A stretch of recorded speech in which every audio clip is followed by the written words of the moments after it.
Hello दोस्तों, कैसे हैं आप सब। उम्मीद करते हैं आप सब ठीक ठाक होंगे और एकदम मस्त और बिंदास जिंदगी जी रहे होंगे। देखिए, ट्रांसलेशन और टेंस का ये दूसरा पार्ट है। तो पहले हम देख लेते हैं कि हमने पहले पार्ट में क्या क्या पढ़ा था। देखिए, पहले ट्रांसलेशन और टेंस के पहले पार्ट के वीडियो में हमने पढ़ा था कि टेंस कितने प्रकार के होते हैं, और उसके साथ ही हमने देखा था कि टेंसेस में किस तरह के सेंटेंसेस आते हैं और किस तरह के नियम से कैसे बनाया जाता है। साथ ही हमने देखा था कि प्रेजेंट इंडेफिनिट टेंस की पहचान, सहायक क्रिया, मेन वर्ब, उसके नियम, और उसके साथ ही प्रेजेंट इंडेफिनिट टेंस के जो सेंटेंसेस होते हैं यानी कि सिंपल, निगेटिव और इंट्रोगेटिव, उस तरह के सेंटेंसेस को किस तरह से हम बनाते हैं। यह वीडियो उसी टेंस और ट्रांसलेशन के वीडियो का पार्ट 2 वीडियो है। तो इस वीडियो में हम उसके आगे के टेंसेस को देखेंगे। जैसा कि हमने बताया था कि टेंस कितने प्रकार के हो जाएंगे, 12 प्रकार के हो जाएंगे। उसमें से हमने पार्ट 1 वीडियो में प्रेजेंट इंडेफिनिट टेंस को पढ़ रखा है। तो हमारे पास बचे हैं अभी तक 11 टेंसेस। तो उसको इस वीडियो में हम कवर करेंगे। देखिए, थोड़ा सा 2 मिनट में हम रिवाइज कर लेते हैं कि हमने पार्ट 1 में क्या क्या पढ़ा था। तो हमने पार्ट 1 में पढ़ा था टेंस। उसके बाद टेंस के हमने पढ़ा था टेंस के प्रकार। टेंस के प्रकार में हमने देखा था कि टेंस 12 प्रकार के हो जाएंगे। मुख्य रूप से कितने प्रकार के हो जाएंगे? मुख्य रूप से तो 3 प्रकार के हो जाएंगे, प्रेजेंट, पास्ट और फ्यूचर। लेकिन प्रत्येक टेंसेस को 4 भागों में बांटा गया था। तो इस आधार पर भी कितने प्रकार के हो जाएंगे? 12 प्रकार के। उसके साथ ही हमने देखा था कि सेंटेंसेस क्या होते हैं। सेंटेंसेस का मतलब कि टेंस में किस तरह के वाक्य आते हैं, यानी कि इस सेंटेंसेस में हमने देखा था सिंपल, उसके बाद हमने देखा था निगेटिव, उसके साथ ही हमने क्या देखा था? इंट्रोगेटिव। क्या देखा था हमने? इंट्रोगेटिव। लास्ट में TIVE है, ठीक है, TIVE लास्ट में। ये हमने क्या देखा था? इंट्रोगेटिव। तो इस तरह के हमने इतना चीज देखा था, यानी कि टेंस, सेंटेंसेस किस तरह के होंगे, उसके साथ ही प्रेजेंट इंडेफिनिट टेंस की हमने पूरा डिटेल में पढ़ा था कि सेंटेंसेस क्या, किस तरह के सेंटेंसेस आएंगे और उसको किस तरह से हम बनाएंगे। देखिए, उसके आगे जो टेंस बचते हैं, यानी कि present continuous, present perfect continuous, उसी तरह से आगे पास्ट बचेगा, past indefinite, past continuous, past perfect continuous. उसी तरह से अगला क्या बचेगा? Future indefinite, future continuous, future perfect और फ्यूचर परफेक्ट कंटिन्यूअस। तो इन सारे टेंसेस को जो बचे कुचे हैं हम इसमें पूरा करेंगे। देखना दोस्त, थोड़ा सा देख लेना यहाँ, ठीक है।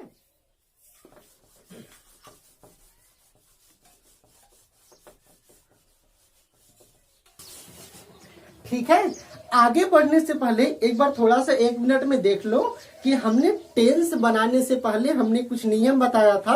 हमने बताया था कि ये पार्ट 1 में हमने ऑलरेडी बता चुका है। इसमें 1 मिनट में हम थोड़ा सा रिवाइज कर दे रहे हैं, ठीक है।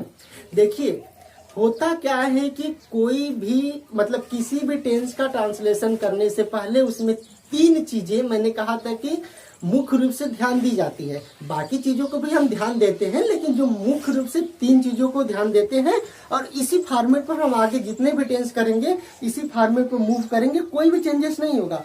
थोड़ी बहुत चीजें ऐड ऑन होगी तो जिस टेंस का हम पढ़ेंगे उसके साथ ही देख लेंगे। देखिएगा, मैंने कहा था कि किसी भी टेंस को पढ़ते समय हम 3 चीजों को मुख्य रूप से ध्यान देंगे। पहला कि उस टेंस का पहचान क्या है। पहचान के बेसिस पर ही हम पहचानते हैं कि कौन सा वाक्य किस टेंस का है। उसके बाद हमने कहा था कि दूसरा हम देखेंगे सहायक क्रिया, कि किस टेंस की कौन सी सहायक क्रिया होती है। सहायक क्रिया को इंग्लिश में क्या कहते हैं? Helping verb. उसके साथ ही हमने कहा था कि तीसरा देख लेंगे कि उस टेंस में मेन वर्ब का कौन सा फॉर्म लगता है। मेन वर्ब का हम क्या देख लेंगे? कौन सा फॉर्म लगता है। जो भी फॉर्म लगेगा हम मेन वर्ब का वो फॉर्म लगाकर उस टेंस का मतलब उस टेंस में आने वाले सेंटेंसेस का ट्रांसलेशन करेंगे। देखना, चुपचाप किसी भी टेंस का ट्रांसलेशन करते समय सिर्फ और सिर्फ मुख्य रूप से 3 चीजें हम ध्यान देंगे। देखिएगा एकदम गणित की तरह, जैसे एक होता है ना गणित में कि एक फार्मूला होता है, उसी फार्मूले को हम आगे मूव करते हैं, इसी तरह से समझना कि टेंस का ये समझो फार्मूला ही है। इसी फार्मूले की बेसिस पर हम क्या करेंगे, पहचान लेंगे कि कौन सा टेंस है, कैसा नियम इसमें लगेगा। उसमें सेंटेंस देखेंगे, 3 प्रकार के सेंटेंस है, सिंपल, निगेटिव और इंट्रोगेटिव। इंट्रोगेटिव में 2 तरह का आ जाएगा, प्रश्नवाचक शब्द जब वाक्य के शुरू में हो यानी कि यस और नो टाइप का, और प्रश्नवाचक शब्द जब वाक्य के बीच में हो। तो इंट्रोगेटिव में 2 तरह के सेंटेंस आएंगे। इस तरह से हम सारे सेंटेंसेस को पूरे टेंसेस में ऐसे ही नियम लगा के मूव करते जाएंगे। देखिएगा, जैसे पहले कोई भी टेंस पढ़ेंगे हम तो उसका चुपचाप हम देख लेंगे पहचान, उसकी सहायक क्रिया, और सहायक क्रिया में 2 सहायक क्रिया होंगी, एक वचन के साथ लगता है, एक बहुवचन के साथ लगता है। तो नियम हम देख लिया करेंगे, और मेन वर्ब का देख लेंगे कि कौन सा फॉर्म लगता है, और ये देखने के बाद उस टेंस का नियम देख लेंगे कि उस टेंस में जो 3 तरह के सेंटेंसेस आएंगे, यानी कि सिंपल, निगेटिव और इंट्रोगेटिव। इंट्रोगेटिव में 2 तरह का, यस और नो टाइप, और जब प्रश्नवाचक शब्द वाक्य के बीच में आया हो तो उस तरह के सेंटेंसेस को किस तरह से बनाएंगे, यही फॉर्मेट याद रखना। जो हमने पिछले वीडियो में जो हमने पढ़ा था प्रेजेंट इंडेफिनिट टेंस, उसमें भी हमने यही चीज किया था। आगे जो शेष 11 टेंस बचे हैं और जो इस वीडियो में हम पढ़ेंगे, तो उसमें भी सेम यही फार्मूला, इसी बेसिस पर हम आगे बढ़ेंगे और सब टेंसेस के ट्रांसलेशन करते जाएंगे। देखिएगा, ठीक है, देखना। देखना, जो अगला टेंस है, हमने प्रेजेंट इंडेफिनिट टेंस पूरा कर लिया था। अब उसके आगे क्या बचेगा, प्रेजेंट कॉन्टिन्यूअस टेंस। तो अब हम शुरू करेंगे प्रेजेंट कॉन्टिन्यूअस टेंस। देखिएगा, प्रेजेंट कॉन्टिन्यूअस, ठीक है। तो प्रेजेंट कॉन्टिन्यूअस टेंस, देखना मैंने बताया था कि किसी भी टेंस को पढ़ते समय सिर्फ 3 चीजों पर विशेष रूप से ध्यान देंगे, पहचान, उसकी सहायक क्रिया और मेन वर्ब का कौन सा फॉर्म लगता है। फिर उसमें सेंटेंसेस बनाने के नियम लिखेंगे, उसी सेंटेंसेस पर वाक्य लिखेंगे और ट्रांसलेशन करते जाएंगे। यही फॉर्मेट हम आगे अगले 11 टेंस को पढ़ते समय करेंगे। सिर्फ एकदम गणित के फार्मूले की तरह देखो बढ़ेंगे। देखना, जैसे ये प्रेजेंट कॉन्टिन्यूअस टेंस है, हमने इंडेफिनिट पार्ट 1 वाले वीडियो में पढ़ रखा है, इसमें से हम प्रेजेंट कॉन्टिन्यूअस से शुरू कर रहे हैं, ठीक है। देखिए, प्रेजेंट कॉन्टिन्यूअस टेंस की अगर बात करें तो पहला देखेंगे इस टेंस की पहचान क्या होती है।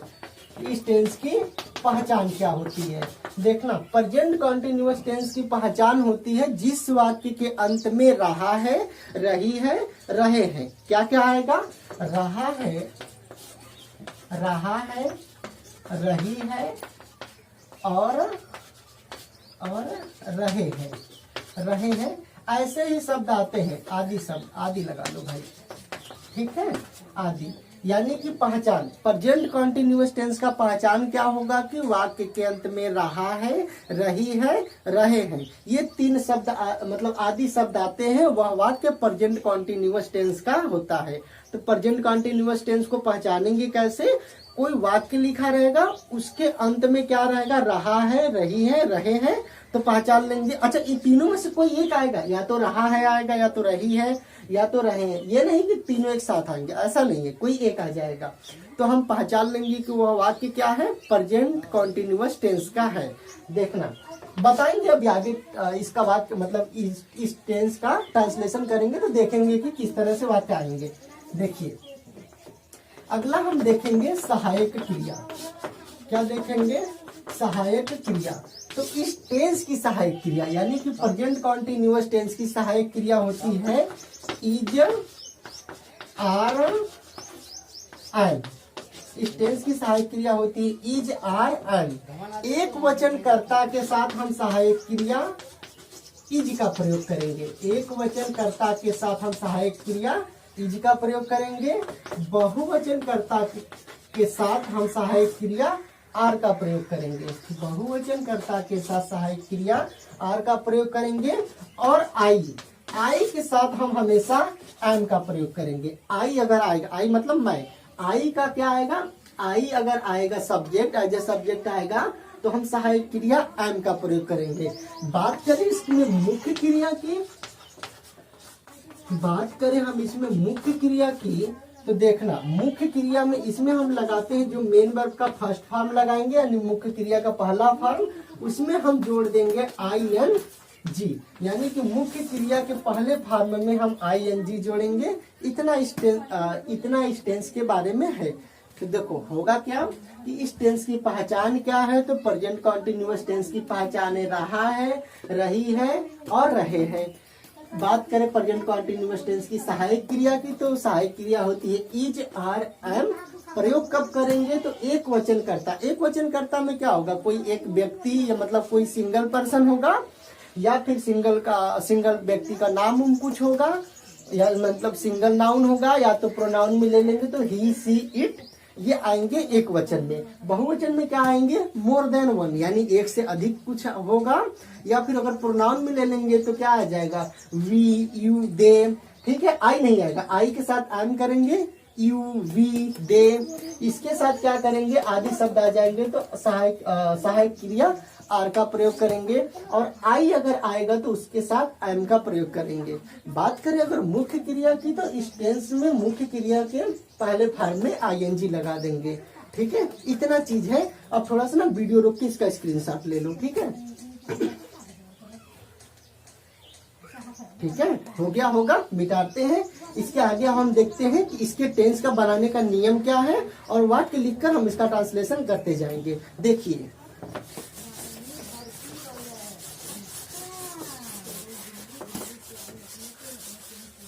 देखिए थोड़ा सा यहाँ ना एक चीज समझ लो यार, थोड़ा सा यहाँ एक चीज समझ लो। देखो जो नियम होता है ना, जो ट्रांसलेशन करने का नियम होता है, जो जैसे subject, helping verb, main verb, फिर ऑब्जेक्ट, अदर, फिर उसके आगे जो भी कुछ ऐड ऑन होता है, तो उसमें क्या करते हैं हम कि थोड़ा सा नियम समझ लो ना। देखो सिंपल सेंटेंस, सिंपल सेंटेंस, देखना नियम यहाँ से समझ लो। यही ट्रिक, ये ट्रिक क्या, ये नियम ही है भाई। ये हर एक जो आगे टेंस आएंगे उसमें ये मूव करेगा और इसी फॉर्मेट पर उसके नियम बनते जाएंगे। देखना जैसे कोई भी टेंस हो तो उसका हम नियम क्या लिखते हैं, हम लिखते हैं सब्जेक्ट। थोड़ा सा ये समझ लो ना तरीका, यहाँ से थोड़ा सा ना एक सेकंड ऐसे देख लो। ये अगर तरीका समझ लोगे ना, तो जैसे नियम होता है ना कि यार सिंपल का नियम क्या होता है, निगेटिव का नियम क्या होता है, इंट्रोगेटिव का नियम क्या होता है, तो हम भूल जाते हैं ना। तो एक बार ये समझ लो कि किस तरह से होगा। तो किसी भी टेंस को बनाते समय आप बस टेंस देखकर बता दोगे कि इसका इस तरह से नियम है। मतलब अगर आपको सिंपल नियम पता रहेगा तो आप उसका निगेटिव और इंट्रोगेटिव का नियम बना सकते हो। देखो बनता कैसे, थोड़ा सा ये देख लो। देखना सिंपल अगर सेंटेंस हो, कोई क्या हो, अगर कोई सिंपल सेंटेंस हो किसी भी वाक्य का हो, समझना इसी टेंस की सिर्फ बात नहीं करें, ये 12 के 12 टेंसों की बात कर रहे हैं हम।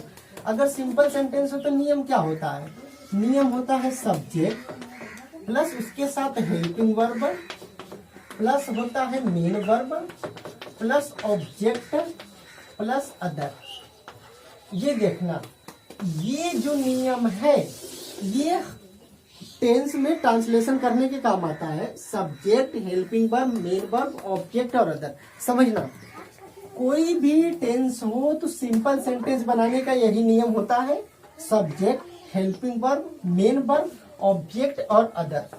अगर सिंपल का हमें निगेटिव बनाना पड़ा, क्या अगर सिंपल का हमें निगेटिव करना पड़ा तो क्या करेंगे, देखना नियम कैसे चेंज होता है, बस थोड़ा सा देख लेना। ये निगेटिव सेंटेंस, देखना अगर हमें सिंपल का निगेटिव करना है, मतलब कि सिंपल सेंटेंस का ये नियम है, हमें अगर निगेटिव सेंटेंस का नियम बनाना है तो हम याद रखना बार बार हर एक टेंस में जो भी आगे मूव करेंगे या जो हमने पढ़ चुका है उसमें देखिएगा, निगेटिव सेंटेंस बनाने के लिए हेल्पिंग वर्ब के बाद नॉट लगा देते हैं। क्या लगा देते हैं, नॉट लगा देते हैं। नियम जैसे ये है, subject plus helping verb plus main verb, क्या है, main verb plus object, object plus क्या है, अदर, कुछ भी रहेगा आगे। ठीक है, देखना निगेटिव सेंटेंस बनाने के लिए जो सिंपल का सेंटेंस का नियम होता है ना, उसी में निगेटिव सेंटेंस बनाने के लिए सिर्फ और सिर्फ हेल्पिंग वर्ब के बाद नॉट लगा देते हैं। क्या लगा देंगे? नॉट। ये क्या हो गया? ये हो गया हमारा निगेटिव सेंटेंस का नियम। किसी भी टेंस को बनाएंगे ऐसे ही नियम मूव करेंगे। देखना, इसका भी नियम लिखेंगे तो इसी तरह से लिखेंगे। निगेटिव सेंटेंस बनाने के लिए क्या करेंगे? हेल्पिंग वर्ब के बाद नॉट लगा देंगे। क्या लगा देंगे? नॉट लगा देंगे। समझना, कोई भी टेंस हो अगर उसका निगेटिव बनाना है तो सब्जेक्ट, हेल्पिंग वर्ब और उसके बाद क्या लगा देंगे? हम नॉट लगा देंगे। सिंपल रहेगा तो सिंपल में ना ही कोई प्रश्न पूछता है, ना ही कहीं नई शब्द आता है तो हम क्या करते हैं? सिंपल में ना ही तो नॉट लगाते हैं, ना ही कहीं इंट्रोगेटिव या क्वेश्चन वर्ड लगाते हैं। बात करें अगर हम इंट्रोगेटिव वर्ड की, इसको यहाँ समझ लो। देखना, ये तो नियम हो गया, थोड़ा सा ना मिटा दे रहे हैं। स्क्रीनशॉट ले लो इसका, उसके बाद देखते हैं। ठीक है, हो गया होगा। देखो,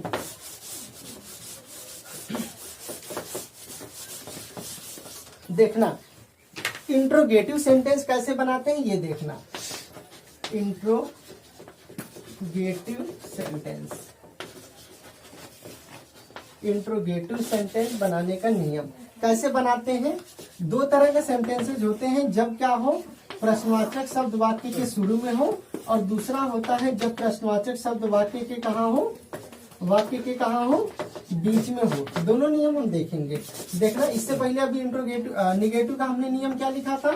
हमने लिखा था सब्जेक्ट प्लस हेल्पिंग वर्ब के बाद क्या लगा देंगे? नॉट, तो निगेटिव हो जाएगा, plus main verb plus object plus other.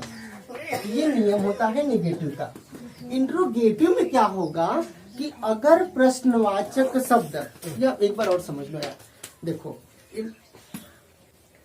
Interrogative में क्या होगा कि अगर प्रश्नवाचक शब्द वाक्य के शुरू में हो, कहाँ हो? अगर प्रश्नवाचक शब्द वाक्य के शुरू में हो तो जो हम हेल्पिंग वर्ब सब्जेक्ट के बाद लगाते हैं ना, वो हेल्पिंग वर्ब सब्जेक्ट के पहले आ जाएगा। बाकी नियम एज इट इज जैसे का तैसे रहता है। जैसे देखना समझना, ये जो हेल्पिंग वर्ब सब्जेक्ट के बाद है ना, ये सब्जेक्ट के पहले आ जाएगा। सब्जेक्ट के कहाँ आ जाएगा? पहले। कब? जब प्रश्नवाचक शब्द वाक्य के कहाँ हो?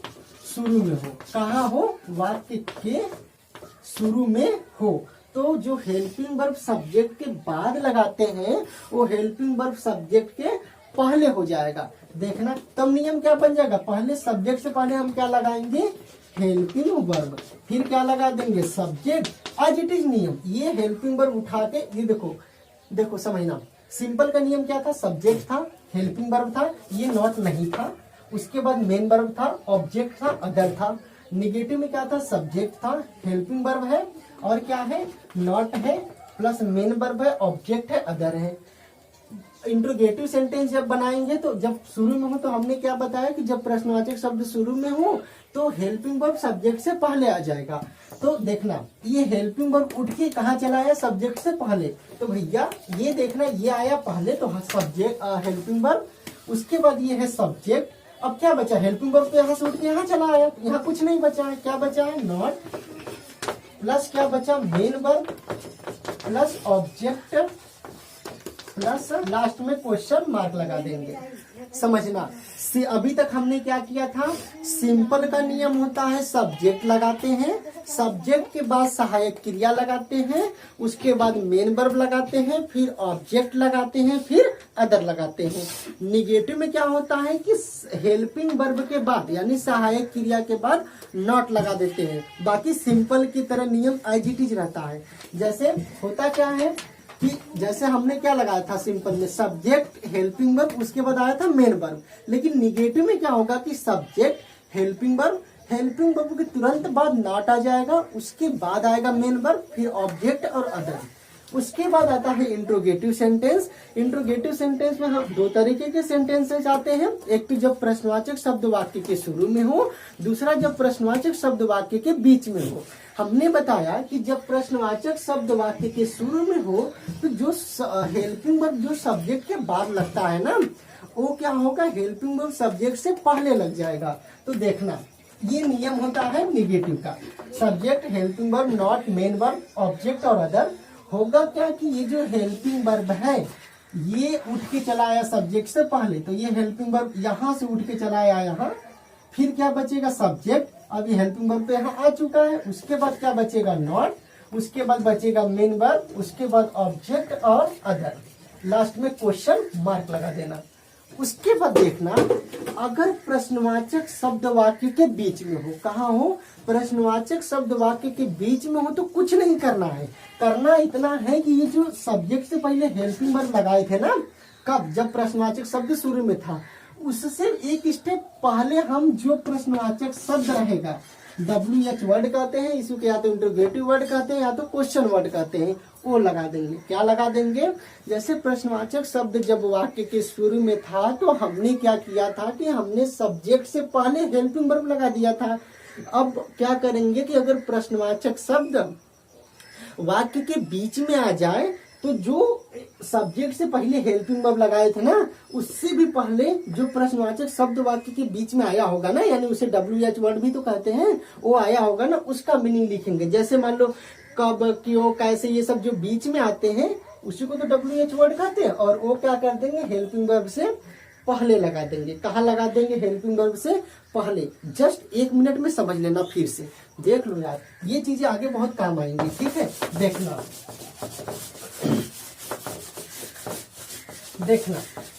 समझना, एक मिनट में समझना। देखो सिंपल में हम क्या करते हैं, सिंपल सेंटेंस में चुपचाप लगाते हैं हम सब्जेक्ट, सब्जेक्ट के बाद आता है हेल्पिंग वर्ब, उसके बाद आता है मेन वर्ब, उसके बाद आता है ऑब्जेक्ट, उसके बाद आता है अदर, लास्ट में फुल स्टॉप।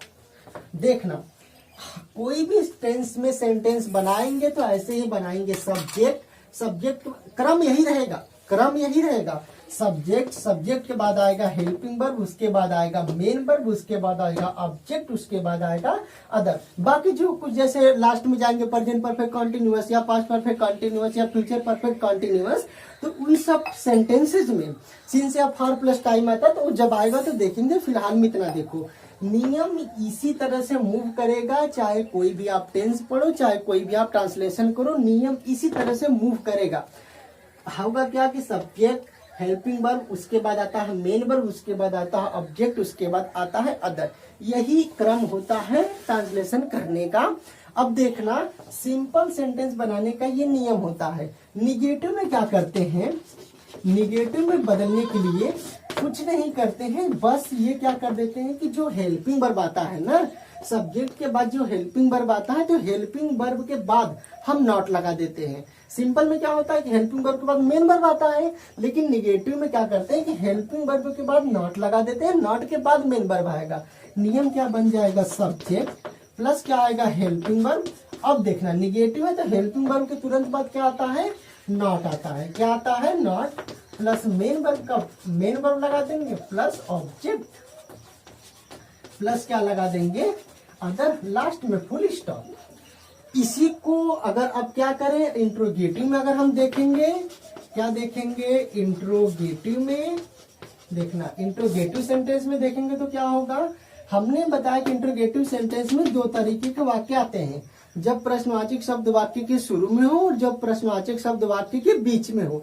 देखना जब प्रश्नवाचक शब्द वाक्य के शुरू में हो ना, कहा, जब प्रश्नवाचक शब्द वाक्य के शुरू में हो तो ये जो हेल्पिंग वर्ब है ना, ये सब्जेक्ट के जहां बाद लग रहा है, अब क्या लगेगा, सब्जेक्ट से पहले। इंट्रोगेटिव अगर इंट्रोगेटिव सेंटेंस हो और प्रश्नवाचक शब्द अगर वाक्य के शुरू में हो, तो जो सब्जेक्ट के बाद हेल्पिंग वर्ब लगता है वो हेल्पिंग वर्ब अब क्या होगा, सब्जेक्ट के पहले लगेगा। तो देखना ये नियम, देखना ये हेल्पिंग वर्ब उठ के आ गया सब्जेक्ट से पहले, तो हम लिख देंगे हेल्पिंग वर्ब। अब हेल्पिंग वर्ब आ गया सब्जेक्ट से पहले तो क्या होगा, सब्जेक्ट। एकदम यही नियम देखना, हेल्पिंग वर्ब हमने सब्जेक्ट से पहले लगा दिया, फिर हमने लगा दिया सब्जेक्ट। अब तो यहाँ हेल्पिंग वर्ब रहेगा नहीं क्योंकि ये तो पहले आ चुका है। फिर क्या बचेगा, नॉट, फिर क्या बचेगा, मेन वर्ब, फिर बचेगा ऑब्जेक्ट, फिर बचेगा अदर, फिर क्या बच जाएगा, प्लस क्या हो जाएगा, अदर, लास्ट में क्वेश्चन मार्क लगा देना। ठीक है, ये कब, जब इंट्रोगेटिव में प्रश्नवाचक शब्द वाक्य के शुरू में आया हो तब के लिए है। दूसरा देखो नियम क्या होता है, जब प्रश्नवाचक शब्द वाक्य के बीच में आता है। प्रश्नवाचक शब्द कहाँ आता है? वाक्य के बीच में। तो कुछ नहीं करते हैं, ये जो नियम है ना, प्रश्नवाचक शब्द जब वाक्य के शुरू में आता है, जो ये नियम है ना, इसमें क्या किया है, सब्जेक्ट से पहले हेल्पिंग वर्ब लगाए है ना, एक स्टेप और बढ़ जाएंगे। क्या करेंगे? हेल्पिंग वर्ब से पहले भी WH वर्ड लगा देंगे। क्या लगा देंगे? इससे पहले क्या लगा देंगे? WH word. देखना सिंपल में था subject, helping verb, main verb, object और अदर। हमने निगेटिव में क्या किया? सब्जेक्ट के बाद हेल्पिंग वर्ब लगाया, उसके बाद तुरंत हमने नॉट लगा दिया। हेल्पिंग वर्ब के बाद क्या जोड़ दिया? नॉट। तो ये निगेटिव हो गया। फिर IGT जो सिंपल का नियम था वही चलेगा निगेटिव में, मेन वर्ब, ऑब्जेक्ट और अदर।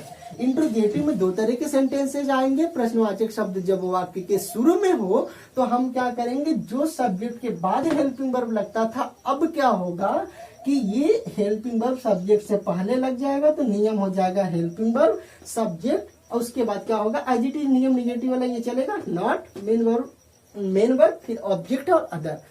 प्रश्नवाचक शब्द जब वाक्य के बीच में आ जाए ना, तो ये हेल्पिंग वर्ब से पहले क्या जोड़ देंगे? WH वर्ड, या प्रश्नवाचक शब्द कह लो, या तो उसी को इंटरोगेटिव वर्ड कह लो। तो क्या हो जाएगा? WH word. किससे पहले? ये हेल्पिंग वर्ब से पहले WH वर्ड जोड़ देंगे। उसके बाद यही नियम IGT चलता है, ये वाला। तुरंत इसके बाद यही वाला नियम लिख देंगे। क्या आ जाएगा? हेल्पिंग वर्ब, उसके बाद क्या आ जाएगा? सब्जेक्ट, उसके बाद आ जाएगा मेन वर्ब, फिर हो जाएगा ऑब्जेक्ट, फिर हो जाएगा अदर, और लास्ट में क्वेश्चन मार्क। देखना हमने किया क्या, एक बार और फटाक से समझ लो। सिंपल में क्या होता है? क्रम यही रहेगा, subject, helping verb, main verb, object, other. ये किसी भी टेंस के सेंटेंस को बनाने का सिंपल का नियम होगा। क्रम हर में यही रहेगा, सब में, सब टेंसेस में यही क्रम रहेगा। निगेटिव बनाने के लिए हम क्या करते हैं? जो हेल्पिंग वर्ब होता है उसके तुरंत बाद हम नॉट लगा देते हैं। देखना सिंपल का ये नियम था, subject, helping verb, main verb, object और अदर। हमने क्या किया कि निगेटिव बनाने के लिए जो हेल्पिंग वर्ब था ना, ये उसके तुरंत बाद देखो नॉट लगा दिया। नियम क्या? सब्जेक्ट का सब्जेक्ट हमने लिखा, हेल्पिंग वर्ब का हेल्पिंग वर्ब लिखा, लेकिन जैसे ही हेल्पिंग वर्ब के बाद मेन वर्ब आ रहा था, लेकिन नेगेटिव बनाने के लिए हमने क्या किया कि हेल्पिंग वर्ब के बाद हमने नॉट जोड़ दिया, नॉट प्लस मेन वर्ब, फिर ऑब्जेक्ट और अदर। उसके बाद इंट्रोगेटिव में हमने क्या किया कि जब जो सब्जेक्ट के बाद हेल्पिंग वर्ब आता था, जब प्रश्नवाचक शब्द वाक्य के शुरू में हो तो क्या हो जाएगा कि हेल्पिंग वर्ब सब्जेक्ट से पहले आ जाएगा। देखना ये जो नेगेटिव का नियम था सेम IGT मूव करेगा, बस थोड़ा सा चेंज होगा। प्रश्नवाचक शब्द जब वाक्य के शुरू में हो तो हेल्पिंग वर्ब सब्जेक्ट से पहले आ जाएगा। तो ये हेल्पिंग वर्ब सब्जेक्ट से पहले आ गया। देखना ये हेल्पिंग वर्ब सब्जेक्ट के बाद यहाँ था, किसमें? निगेटिव में। देखना हेल्पिंग वर्ब लगा दिया हमने, हेल्पिंग वर्ब के बाद क्या लगा दिया हमने? सब्जेक्ट लगा दिया, फिर उसके बाद IGT मूव करेगा, नॉट, मेन वर्ब, ऑब्जेक्ट और अदर। इसी तरह से जब प्रश्नवाचक शब्द वाक्य के बीच में हो तो क्या होगा? इससे एक स्टेप और आगे, इससे एक स्टेप और आगे। यहाँ क्या था कि सब्जेक्ट से पहले हेल्पिंग वर्ब था।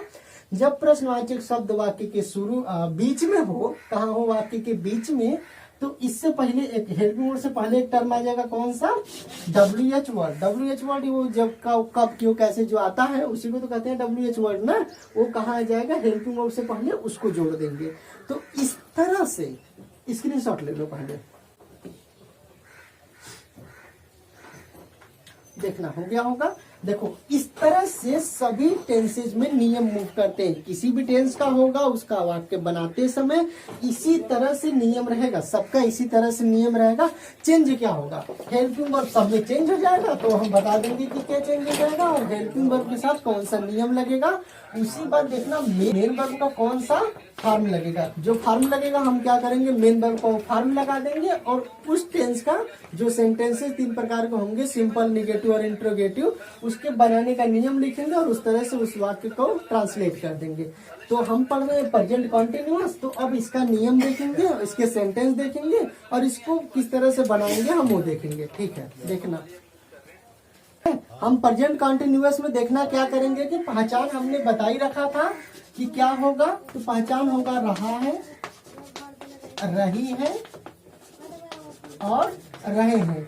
इन तीनों में से कोई कोई भी एक पहचान आ जाएगा तो हम पहचान लेंगे किस टेंस का है, तो प्रेजेंट कॉन्टिन्यूअस टेंस का है। उसके बाद देखना सहायक क्रिया इसकी 3 होती है, इज, आर और एम होती है। इज का प्रयोग हमने कहा बताया था कि एक वचनकर्ता के लिए करेंगे, यानी कि सिंगुलर नंबर सब्जेक्ट के लिए, और आर का प्रयोग हम कर देंगे बहुवचनकर्ता के लिए, यानी कि प्लूरल नंबर के लिए। और आई के साथ हम किसका प्रयोग कर देंगे, एम का। आई के साथ किसका प्रयोग करेंगे, एम का। देखना होगा क्या, अच्छा मेन वर्ब का क्या करेंगे, मुख्य क्रिया में इसमें हम चौथा फॉर्म लगाते हैं। क्या करेंगे, मुख्य क्रिया यानी कि मेन वर्ब के पहले फॉर्म में हम क्या जोड़ देते हैं, आईएनजी जोड़ देते हैं। इसी को हम आईएनजी फॉर्म कहते हैं, या फिर मुख्य क्रिया के फर्स्ट फॉर्म में क्या कर देंगे कि आईएनजी लगा देंगे। देखना अच्छा, अब थोड़ा सा इसका सेंटेंस देखना किस तरह से नियम मूव करेगा और हम किस तरह से इसका ट्रांसलेशन करेंगे। ठीक है, देखना प्रेजेंट कॉन्टिन्यूअस अब हम देखेंगे कि इसका सेंटेंस किस तरह से हम बनाएंगे। जैसे समझना, देखो एक बार और समझ लो, हम किसी भी टेंस का ट्रांसलेशन करते समय देखेंगे कि उसकी पहचान क्या है। उसी पहचान के बेसिस पर हम पहचानेंगे कि दिया गया वाक्य किस टेंस का है। उसके बाद हम देख लेंगे कि उस टेंस का सहायक क्रिया क्या होता है और एक वचन बहुवचनकर्ता के साथ किस तरह का सहायक क्रिया प्रयोग करते हैं। फिर हम देखेंगे कि मेन वर्ब का मुख्य क्रिया का कौन सा फॉर्म लगाते हैं, और 3 तरह के जो सेंटेंसेस आएंगे, यानी कि सिंपल सेंटेंस, निगेटिव सेंटेंस और इंट्रोगेटिव सेंटेंस। इंट्रोगेटिव में 2 सेंटेंसेस आ जाएंगे, जब प्रश्नवाचक शब्द कहाँ हो, वाक्य के शुरू में हो, और दूसरा आ जाएगा जब प्रश्नवाचक शब्द वाक्य के बीच में हो, तो किस तरह से हम क्या करेंगे, उसका ट्रांसलेशन करेंगे। देखना प्रेजेंट कॉन्टिन्यूअस टेंस की अगर हम बात करें तो सिंपल सेंटेंस बनाने का उसका नियम होता है, समझना है। सिंपल सेंटेंस बनाने का नियम होता है, पहले हम लगा देंगे सब्जेक्ट, सब्जेक्ट के बाद हम लगा देंगे हेल्पिंग वर्ब। इसमें हेल्पिंग वर्ब में आ जाएगा इज, आर या फिर एम। उसके बाद आ जाएगा मेन वर्ब का फर्स्ट फॉर्म, इसमें हम जोड़ देंगे आईएनजी। फिर लगा देंगे हम ऑब्जेक्ट, फिर लगा देंगे हम अदर। ये होता है प्रेजेंट कॉन्टिन्यूअस के सिंपल सेंटेंस बनाने का नियम। प्रेजेंट कॉन्टिन्यूअस के सिंपल सेंटेंस बनाने का नियम क्या होता है, पहले हम लगा देंगे सब्जेक्ट, फिर हेल्पिंग वर्ब में हम लगा देंगे इज, आर, एम। इन तीनों में से कोई एक लगेगा, ठीक है। उसके बाद हम क्या करेंगे, मेन वर्ब के फर्स्ट फॉर्म में जोड़ देंगे आईएनजी, फिर लगा देंगे ऑब्जेक्ट और फिर लगा देंगे अदर। वाक्य जैसे कोई समझ लो, जैसे मैं कह दूं कि मैं किताब पढ़ रहा हूँ, मैं किताब पढ़ रहा हूँ। जैसे मैं कह दूं मैं किताब पढ़ रहा हूँ, मैं किताब पढ़ रहा हूँ। जैसे कह दूं मैं किताब पढ़ रहा हूँ, देखना ये वाक्य है, ये क्या है, वाक्य है। भूल जाओ कि किस टेंस का है, मत देखो किस टेंस का है।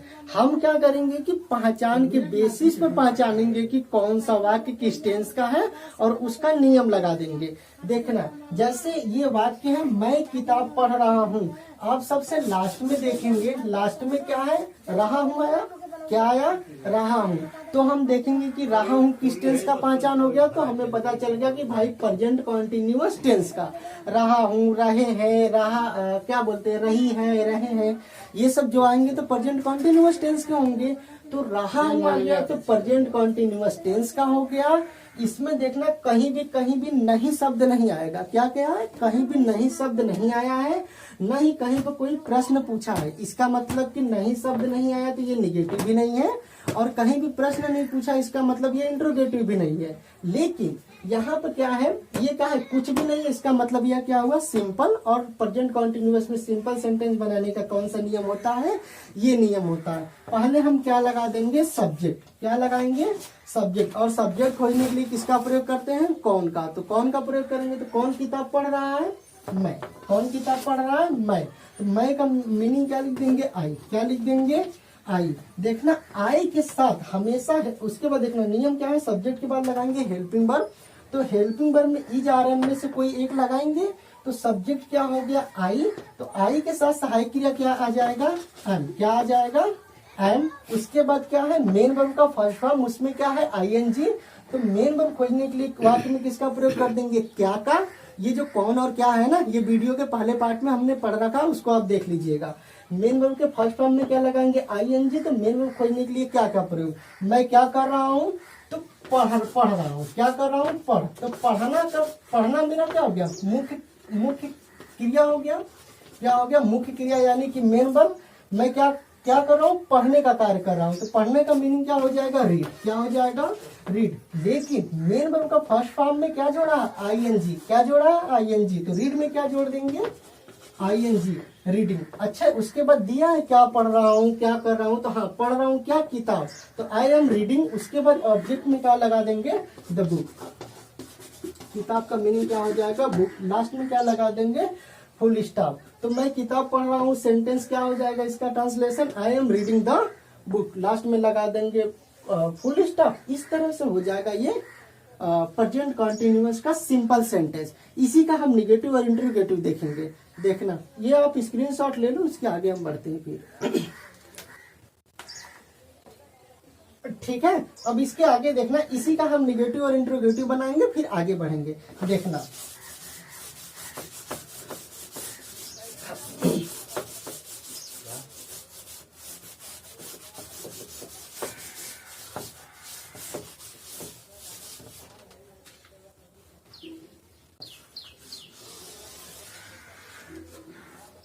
देखना सेंटेंस क्या था, मैं किताब पढ़ता हूँ। क्या था, मैं किताब पढ़ रहा हूँ था ना, मैं किताब पढ़ रहा हूँ। देखना क्या था, I am reading the book. I am reading the book या आई एम रीडिंग बुक। ठीक है, अब देखना होगा क्या कि समझना, जैसे ये सिंपल सेंटेंस था ना, निगेटिव में हमने क्या बताया था कि सहायक क्रिया के बाद क्या लगा देंगे, नॉट लगा देंगे। सहायक क्रिया के बाद क्या लगा देंगे, नॉट। नियम देखो निगेटिव का क्या होता है, समझ लो थोड़ा सा। देखो निगेटिव सेंटेंस, प्रेजेंट कॉन्टिन्यूअस में निगेटिव सेंटेंस बनाने का नियम क्या होता है कि सब्जेक्ट प्लस हेल्पिंग वर्ब में होता है is, are, I am, plus क्या होता है नॉट, प्लस क्या होता है मेन वर्ब के फर्स्ट फॉर्म में आईएनजी, प्लस क्या होता है ऑब्जेक्ट, प्लस क्या होता है अदर। क्या होता है अदर। लास्ट में क्या होता है फुल स्टॉप। ये नियम होता है निगेटिव सेंटेंस बनाने का। नियम क्या होता है, सिंपल की तरह ही रहेगा। सब्जेक्ट हेल्पिंग वर्ब में रहेगा इज, आर, एम, और उसके बाद हेल्पिंग वर्ब के तुरंत बाद क्या लगाते हैं, हम नॉट लगाते हैं। तो क्या लगा देंगे, नॉट। फिर मेन वर्ब के फर्स्ट फॉर्म में होगा आईएनजी, फिर ऑब्जेक्ट, और लास्ट में अदर, और लास्ट में क्या लगा देना, फुल स्टॉप। देखना निगेटिव सेंटेंस बनाने का ये नियम होता है किसमें, प्रेजेंट कॉन्टिन्यूअस टेंस में। तो हम क्या करेंगे, इसी का अगर हमें निगेटिव बनाना पड़ जाए, जैसे मैं एक किताब नहीं पढ़ रहा हूँ, मैं किताब नहीं पढ़ रहा हूँ। देखा, जैसे ये वाक्य हो गया। क्या हो गया, मैं किताब नहीं पढ़ रहा हूँ। तो क्या होगा, ये वाक्य दिया, भूल जाओ कौन सा टेंस चल रहा है। देखो रटना मत यार, अगर रटोगे तो फिर वही होगी। ठीक है, रटू तोता बनोगे, फिर वही होगा, रटोगे भूलोगे, रटोगे भूलोगे। देखना होगा क्या, समझना, मैं किताब नहीं पढ़ रहा हूँ। आप भूल जाओ किस टेंस का है, हमारे पास सिर्फ एक वाक्य लिखा है, मैं किताब नहीं पढ़ रहा हूँ, इसका ट्रांसलेशन करना है। चुपचाप बस क्या है कि एक सेंटेंस लिख गया है आपके सामने, उसी का सिर्फ क्या करना है, ट्रांसलेशन करना है। तो करेंगे क्या, हम पहले सबसे देखेंगे कि वाक्य के लास्ट में क्या है। देखना क्या है, रहा हूँ है। क्या है, रहा हूँ। तो रहा हूँ किस टेंस की पहचान होगी, प्रेजेंट कॉन्टिन्यूअस टेंस का। अब प्रेजेंट कॉन्टिन्यूअस टेंस की तो मिल गया। अब हम देखेंगे कि सेंटेंसेज में किस तरह का सेंटेंस है, ये सिंपल है कि निगेटिव है कि इंट्रोगेटिव है, कौन सा सेंटेंस है। तो हमने पढ़ा कि मैं किताब नहीं पढ़ रहा हूँ। देखना वाक्य में क्या आया, नहीं। क्या आया, नहीं। इसका मतलब किया हो गया निगेटिव सेंटेंस। क्या हो गया, निगेटिव सेंटेंस। तो हम क्या करेंगे कि प्रेजेंट कॉन्टिन्यूअस में निगेटिव सेंटेंस बनाने का नियम लिख देंगे। नियम ये होता है। अब इसी तरह से इसका हम ट्रांसलेशन करेंगे। देखना नियम क्या होता है निगेटिव सेंटेंस में, सब्जेक्ट क्या लगा देंगे, सब्जेक्ट, फिर हेल्पिंग वर्ब में इज, आर, एम, फिर नॉट, फिर मेन वर्ब के फर्स्ट फॉर्म में आईएनजी, फिर ऑब्जेक्ट, और फिर क्या हो जाएगा अदर। तो पहले नियम में क्या है, सब्जेक्ट क्या लगाएंगे, सब्जेक्ट। सब्जेक्ट खोजने के लिए वाक्य में कौन का प्रयोग, कौन किताब पढ़ रहा है, मैं का क्या हो जाएगा, आई। क्या हो जाएगा, आई। उसके बाद नियम क्या कहता है, सब्जेक्ट के बाद क्या लगाएंगे, सहायक क्रिया। सहायक क्रिया में इज और एम में तीनों में से कौन लगाएंगे, भाई सब्जेक्ट। अगर आई हो गया तो क्या लगा देंगे, एम लगा देंगे। क्या लगा देंगे, एम। उसके बाद देखना क्या है नियम में, नॉट। हेल्पिंग वर्ब के तुरंत बाद निगेटिव में क्या लगता है, नॉट लगता है, तो आई एम नॉट लगा देंगे। उसके बाद क्या होगा, मेन वर्ब के फर्स्ट फॉर्म में क्या है, आईएनजी, यानी मुख्य क्रिया के पहले फॉर्म में क्या है, आईएनजी। तो मुख्य क्रिया खोजने के लिए किसका प्रयोग, क्या का प्रयोग। तो मैं क्या कर रहा हूँ, पढ़ रहा हूँ, या क्या नहीं कर रहा हूँ, नहीं पढ़ रहा हूँ। तो मेन क्या होगा, कार्य मेरा क्या है, पढ़ने का। तो पढ़ना का मीनिंग क्या होता है, रीड होता है। क्या होता है, रीड। लेकिन रीड में देखना मेन वर्ब के फर्स्ट फॉर्म में क्या कहा, आईएनजी जोड़ना है, तो मीनिंग हो गया रीड, इसमें आईएनजी जोड़ देंगे तो हो जाएगा रीडिंग। अच्छा क्या नहीं पढ़ रहा हूँ, वो सब दिया है, हाँ दिया है। क्या दिया है, किताब नहीं पढ़ रहा हूँ, क्या हो जाएगा, रीडिंग बुक। द बुक या बुक लगा दो कुछ भी, ठीक है। I am not reading book, I am not reading book. तो इस तरह से हमारा क्या हो जाएगा, निगेटिव सेंटेंस कंप्लीट हो जाएगा। इसी का हम अच्छा इंट्रोगेटिव देखते हैं, इसी का हम क्या देखते हैं, इंट्रोगेटिव। ठीक है, ये थोड़ा सा देख लो विस्तार में, उसके बाद जो आगे पढ़ेंगे खटाक खटाक हम लोग पढ़ेंगे, ठीक है। मतलब नियम, बस नियम लिखेंगे, तुरंत समझाएंगे किस तरह से बनेगा। देखना, मैं किताब नहीं पढ़ रहा हूँ, उसका ट्रांसलेशन क्या हो जाएगा, I am not reading book. उसके आगे देखना,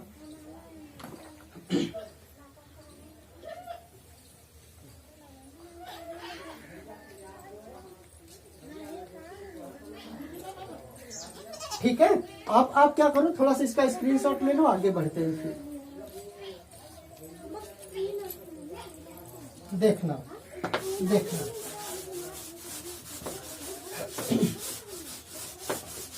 उसके आगे देखना, अगर इसी का हम क्या बना दे, इंट्रोगेटिव सेंटेंस बना दे अगर, ठीक है। अब इसी टेंस का हम क्या देख लेंगे, इंट्रोगेटिव सेंटेंस देख लेंगे। तो देखना, इसी का हम क्या देख लेंगे, इंट्रोगेटिव सेंटेंस। इसी का हम देख लेंगे इंट्रोगेटिव सेंटेंस। देखो इंट्रोगेटिव में दो तरह के सेंटेंस आएंगे, कौन कौन। एक तो जब प्रश्नवाचक शब्द वाक्य के शुरू में हो, तब हम क्या करेंगे कि जो सब्जेक्ट के बाद हेल्पिंग वर्ब लगाते थे, अब सब्जेक्ट से पहले हेल्पिंग वर्ब लगा देंगे। दूसरा क्या होगा, जब प्रश्नवाचक शब्द वाक्य के बीच में आ जाए, तो जो सब्जेक्ट से बाद हेल्पिंग वर्ब लगाते थे ना, उससे भी पहले एक स्टेप आगे बढ़ जाएंगे, क्या लगा देंगे, प्रश्नवाचक वर्ड, यानी कि प्रश्नवाचक शब्द लगा देंगे। देखना होगा क्या, इंट्रोगेटिव का अच्छा नियम देख लो। इस वाक्य में इंट्रोगेटिव सेंटेंस बनाने का नियम क्या होता है, TIVE। इंट्रोगेटिव सेंटेंस का, अगर प्रश्नवाचक शब्द वाक्य के शुरू में हो, अगर प्रश्नवाचक शब्द वाक्य के शुरू में हो तो क्या आ जाएगा, इज आर एम आ जाएगा, यानी कि हेल्पिंग वर्ब, यानी कि हेल्पिंग वर्ब आ जाएगा। फिर आ जाएगा सब्जेक्ट, फिर आ जाएगा नॉट, फिर आ जाएगा मेन वर्ब के फर्स्ट फॉर्म में ING, फिर आ जाएगा ऑब्जेक्ट, फिर आ जाएगा अदर, लास्ट में आ जाएगा क्वेश्चन वर्ड, अरे सॉरी क्वेश्चन मार्क। लेकिन अगर प्रश्नवाचक शब्द वाक्य के बीच में आ जाए तो इससे भी पहले हम क्या लगा देंगे, WH वर्ड, फिर IGT। जैसा ये नियम वही चलेगा, यानी कि जब प्रश्नवाचक शब्द वाक्य के बीच में आ जाएगा तो WH वर्ड लगा देंगे, उसके बाद सहायक क्रिया मतलब इजाराम, फिर लगा देंगे सब्जेक्ट, फिर लगा देंगे, अगर नहीं रहेगा तो नॉट लगाएंगे, नहीं तो मेन वर्ब के फर्स्ट फॉर्म में ING जोड़ देंगे, ऑब्जेक्ट और अदर, एकदम IGT। यही नियम मूव करेगा किसमें, जब प्रश्नवाचक शब्द वाक्य के शुरू में आए हो तब। देखना, समझना इसको। जैसे सेंटेंस क्या था कि मैं किताब पढ़ रहा हूँ, उसी का देखना। अगर मैं कह दूं क्या मैं किताब पढ़ रहा हूँ, क्या मैं किताब पढ़ रहा हूँ, क्या मैं किताब पढ़ रहा हूँ, क्या मैं किताब पढ़ रहा हूँ, लास्ट में क्वेश्चन मार्क रहेगा। क्या मैं किताब पढ़ रहा हूँ तो क्या हो जाएगा, देखना कुछ नहीं करना है आपको, सेम ऐसे ही नियम हर टेंस में अप्लाई करना है। पहले वाक्य के लास्ट में आप देखना क्या आ गया, रहा हूँ आया, इसका मतलब कि प्रेजेंट कॉन्टिन्यूअस टेंस का हो गया। लेकिन एक टेंस में 3 तरह के सेंटेंसेस आएंगे, तो हम देखेंगे किस तरह का सेंटेंस है। तो देखना है वाक्य में क्या आया, क्या, इसका मतलब कि इंट्रोगेटिव सेंटेंस हो गया, और क्या होगा, देखना क्या प्रश्नवाचक शब्द वाक्य के शुरू में आ गया तो क्या होगा, कौन सा नियम लगाएंगे, जब प्रश्नवाचक शब्द वाक्य के शुरू में हो तो क्या लगाते हैं, पहले हम लगाते हैं हेल्पिंग वर्ब। लेकिन पहले पार्ट में हमने बताया था कि हेल्पिंग वर्ब किसके अनुसार लगता है, सब्जेक्ट के अनुसार लगता है। तो भैया अगर हमको हेल्पिंग वर्ब लिखना है तो बिना सब्जेक्ट जाने हम हेल्पिंग वर्ब लिख ही नहीं सकते। तो समझदारी इसी में कि हम पहले क्या लिखेंगे, सब्जेक्ट लिखेंगे, उसी सब्जेक्ट के अनुसार हम सहायक क्रिया लगा देंगे, यानी कि हेल्पिंग वर्ब लगा देंगे। तो सब्जेक्ट पहले हम लिखेंगे। देखना सब्जेक्ट खोजने के लिए वाक्य में कौन का प्रयोग करिए, कौन किताब पढ़ रहा है, तो मैं का मीनिंग हो गया आई। क्या हो गया, आई। देखो आई चाहे शुरू में चाहे बीच में हर जगह कैपिटल लिखना। आई क्या है, मतलब आई के साथ सहायक क्रिया क्या लगाते हैं, एम लगाते हैं। तो सहायक क्रिया क्या जोड़ देंगे, इससे पहले एम। देखो इंट्रोगेटिव है और वाक्य के शुरू में आया, इसलिए आई से पहले क्या जोड़ देंगे, एम। उसके बाद अगर नहीं है तो नॉट लगाएंगे, नहीं तो आगे बढ़ जाएंगे। देखना हमने क्या किया, नियम के अकॉर्डिंग इज आर एम में से कोई एक लगा दिया, फिर हमने सब्जेक्ट लगा दिया। उसके बाद नहीं शब्द नहीं है तो नॉट नहीं लगाएंगे। क्या लगाएंगे, मेन वर्ब के फर्स्ट फॉर्म में आईएनजी। मेन वर्ब क्या है, मैं क्या कर रहा हूँ, पढ़ रहा हूँ। पढ़ना का मीनिंग होता है रीड, लेकिन मेन वर्ब में क्या जोड़ना है, आईएनजी। तो क्या जोड़ देंगे, आईएनजी, तो हो जाएगा रीडिंग। क्या पढ़ रहा हूँ, कुछ दिया है, हाँ तो किताब पढ़ रहा हूँ तो रीडिंग। द बुक लगा दो, चाहे बुक लगा दो, कुछ भी लगा दो, ठीक है। द बुक लास्ट में क्या हो जाएगा, क्वेश्चन मार्क। तो क्या मैं किताब पढ़ रहा हूँ, उसमेम क्या हो जाएगा, I am reading the book, I am reading the book. अच्छा इसी को देख लो, अगर प्रश्नवाचक शब्द कहा जाए वाक्य के बीच में, तो इंट्रोगेटिव में जब प्रश्नवाचक शब्द वाक्य के बीच में आ जाए तो क्या करते हैं कि सहायक क्रिया से पहले OWH वर्ड लिख देते हैं। क्या लिख देते हैं, सहायक क्रिया से पहले WH वर्ड लिख देते हैं। चालू कर, फिर चालू कर, हम कह लिए ना। तो सहायक क्रिया से पहले क्या लिखते हैं, WH वर्ड। जैसे अगर मैं इसी को कह दूं कि, एक सेकेंड, इसका स्क्रीनशॉट ले लो पहले।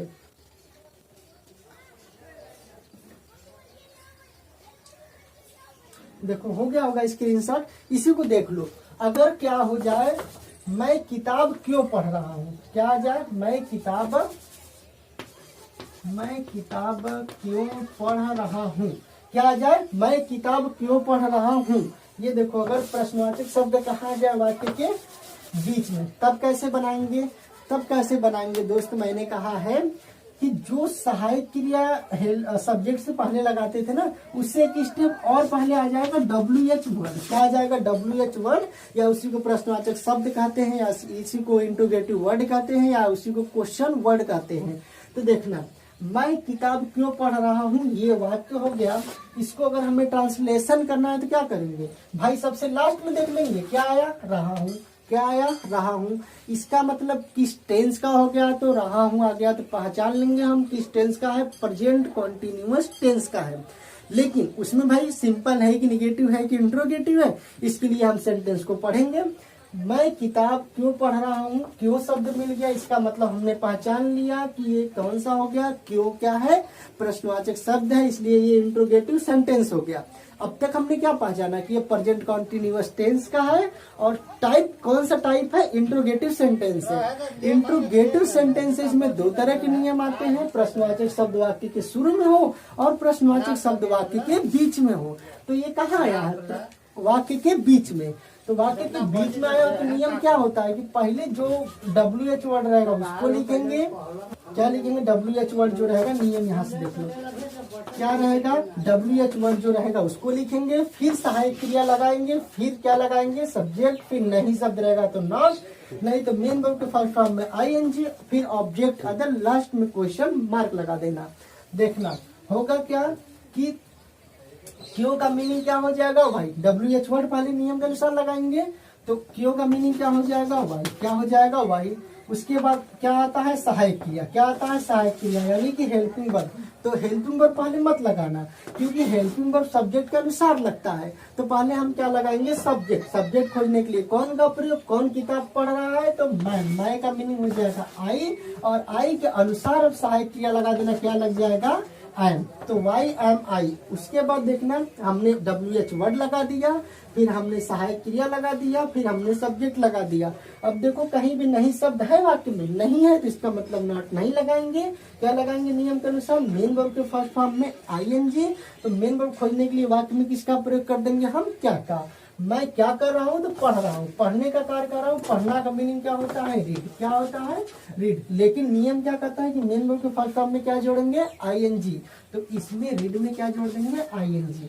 तो क्या हो जाएगा, रीडिंग। रीडिंग के बाद कुछ दे रहा है, क्या पढ़ रहा हूँ, तो हाँ दिया है किताब, तो क्या कर देंगे, किताब का मीनिंग द बुक। क्या लगा देंगे, द बुक, लास्ट में क्वेश्चन मार्क। तो ये सेंटेंस क्या हो जाएगा, why am I reading the book, यानी मैं किताब क्यों पढ़ रहा हूँ, उसका ट्रांसलेशन क्या हो जाएगा, why am I reading the book. तो इस तरह स्क्रीनशॉट ले लो दोस्त, स्क्रीनशॉट ले लो इसका। तो इस तरह से हम क्या करेंगे, ऐसे सेंटेंसेस को बनाएंगे। ठीक है, देखना।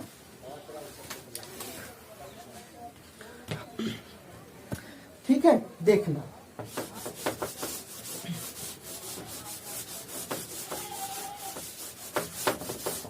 आगे देखना।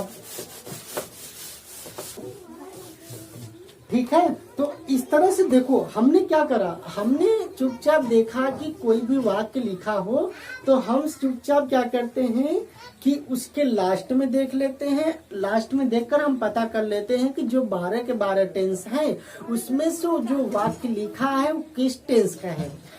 टेंस देखने के बाद हम देखते हैं कि जो इंट्रोगेटिव क्या बोलते हैं उसको, हाँ सिंपल, निगेटिव और इंट्रोगेटिव सेंटेंसेज होते हैं वो वाक्य किस तरह का है।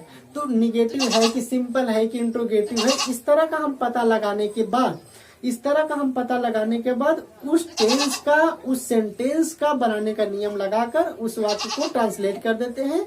एकदम इसी प्रोसेस की तरह, एकदम यही प्रोसेस हम आगे आने वाले किसी भी टेंस में अपनाते हैं, चाहे कोई भी टेंस हो, हम इसी नियम के अनुसार, इसी नियम से मूव करते जाएंगे। ठीक है, तो हमने देखो जैसे प्रेजेंट कंटिन्यूअस में हमने क्या देखा, अच्छा थोड़ा सा और भी देखा। हमने क्या देखा कि नियम वही होता है, पहले सब्जेक्ट लगाएंगे, सब्जेक्ट के बाद हेल्पिंग वर्ब लगाएंगे, उसके बाद हम मेन वर्ब लगाएंगे, उसके बाद ऑब्जेक्ट और उसके बाद अदर। लेकिन अगर निगेटिव हो जाए तो क्या होता है, सब्जेक्ट के तुरंत, सब्जेक्ट के बाद हेल्पिंग वर्ब और हेल्पिंग वर्ब के तुरंत बाद हम नॉट लगा देते हैं। क्या लगाते हैं, नॉट। लेकिन अगर इंट्रोगेटिव हो और प्रश्नवाचक शब्द अगर वाक्य के शुरू में हो तो जो सब्जेक्ट के बाद हम हेल्पिंग वर्ब लगाते हैं, अब क्या करेंगे हम सब्जेक्ट से पहले हेल्पिंग वर्ब लगा देंगे। तो क्या होता है, सब्जेक्ट से पहले हेल्पिंग वर्ब। लेकिन अगर प्रश्नवाचक शब्द वाक्य के बीच में हो तो जो सब्जेक्ट से पहले हेल्पिंग वर्ब लगाते हैं ना, उससे भी पहले जो प्रश्नवाचक शब्द रहेगा उसका मीनिंग लिख देंगे, जो प्रश्नवाचक शब्द रहेगा उसका मीनिंग लिख देंगे। यही नियम हर एक टेंस में मूव करेगा। देखो हमने प्रेजेंट कॉन्टिन्यूअस टेंस समझा, विस्तार में समझा। अब हम आगे जो भी करेंगे ना, सिर्फ उस टेंस का वाक्य लिखेंगे, नियम लिखेंगे और बनाते जाएंगे। देखिए अब इसके बाद क्या आएगा, हमने प्रेजेंट इंडेफिनिट टेंस पढ़ लिया, प्रेजेंट कॉन्टिन्यूअस टेंस पढ़ लिया, प्रेजेंट इंडेफिनिट टेंस हमने पहले पार्ट में कर रखा है, प्रेजेंट कॉन्टिन्यूअस टेंस पढ़ लिया। अब आएगा प्रेजेंट परफेक्ट टेंस। कौन सा आएगा, प्रेजेंट परफेक्ट टेंस। देखिएगा प्रेजेंट परफेक्ट टेंस अब क्या आता है, present perfect tense, present perfect tense. अब हम क्या पढ़ेंगे, प्रेजेंट परफेक्ट टेंस। देखो दोस्त पहले ही बताया है, कोई भी टेंस पढ़ना चुपचाप उसका पहचान देख लेना, सहायक क्रिया देख लेना, मेन वर्ब देख लेना, उसके बाद उसके बनाने का नियम, यानी कि जो सिंपल, निगेटिव, इंट्रोगेटिव होता है ना, उसके बनाने का नियम देख लेंगे। और उसी नियम में हम, जैसे गणित का फार्मूला होता है ना कि भरते जाओ आंसर आते जाएगा, तो उसी तरह से उस नियम में भरते जाएंगे और ट्रांसलेशन होता जाएगा। बहुत बड़ा रॉकेट साइंस नहीं है कि ट्रांसलेशन कर दिए तो मतलब क्या ही कर दिए, कुछ ऐसा नहीं है। नियम से चलो, नियम से चलोगे तो आगे भी बढ़ोगे और ठीक भी रहोगे। ठीक है, देखना प्रेजेंट परफेक्ट टेंस अब हम पढ़ने जा रहे हैं। तो प्रेजेंट परफेक्ट टेंस में हम पहले क्या देखेंगे, एकदम वही पुराना आदत, देखना पहचान देख लेंगे। क्या देख लेंगे दोस्त, पहचान। तो इसका पहचान होता है चुका है। क्या होता है, वाक्य के अंत में, ये जो पहचान होता है ना वाक्य के अंत में ही देखना, जोड़ लो यार नहीं तो कहोगे नहीं बताया। देखो वाक्य के अंत में, वाक्य के अंत में चुका है, चुकी है, चुके हैं, चुके हैं, लिया है, दिया है, लिया है, लिया है, दिया है, दिए हैं, लिए हैं, आदि शब्द आते हैं, आदि शब्द आते हैं। इस टेंस की पहचान क्या होती है? प्रेजेंट परफेक्ट टेंस की पहचान क्या होती है कि वाक्य के अंत में चुका है, चुकी है, चुके हैं, लिया है, ली है, लिए हैं, दिया है, दी है, दिए हैं, आदि शब्द आते हैं तो वह वाक्य प्रेजेंट परफेक्ट टेंस का होता है। क्या होता है? पहचान, ये इतना शब्द अगर वाक्य के अंत में या ऐसे ही कोई और शब्द अगर वाक्य के अंत में आते हैं तो वह प्रेजेंट परफेक्ट टेंस का होता है। ऐसे हम पहचान लेंगे किस टेंस का है। बात करें इस टेंस की सहायक क्रिया की, देखो दो तीन चीज देखेंगे। प्रेजेंट परफेक्ट टेंस पढ़े तो हमने पहचान देख लिया, अब हम देखेंगे इसकी सहायक क्रिया। क्या देख लेंगे? इसकी सहायक क्रिया। सहायक क्रिया मतलब कि हेल्पिंग वर्ब। तो क्या देख लेंगे? इसकी सहायक क्रिया होती है हैज और होती है हैव। क्या होती है? हैज और हैव।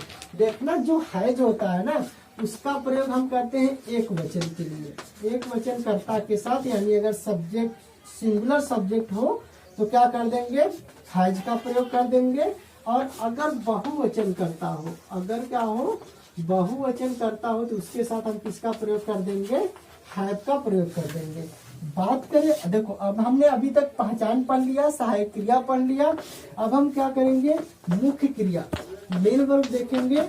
मुख्य क्रिया यानी अगर हम मेन वर्ब की बात करें तो इस टेंस में मेन वर्ब का थर्ड फॉर्म लगाते हैं। मेन वर्ब का कौन सा फॉर्म लगाते हैं? थर्ड फॉर्म, यानी कि मुख्य क्रिया का तीसरा भाग लगाते हैं। ठीक है, इसका स्क्रीनशॉट ले लो। अब इसके आगे हम देखते हैं, देखना।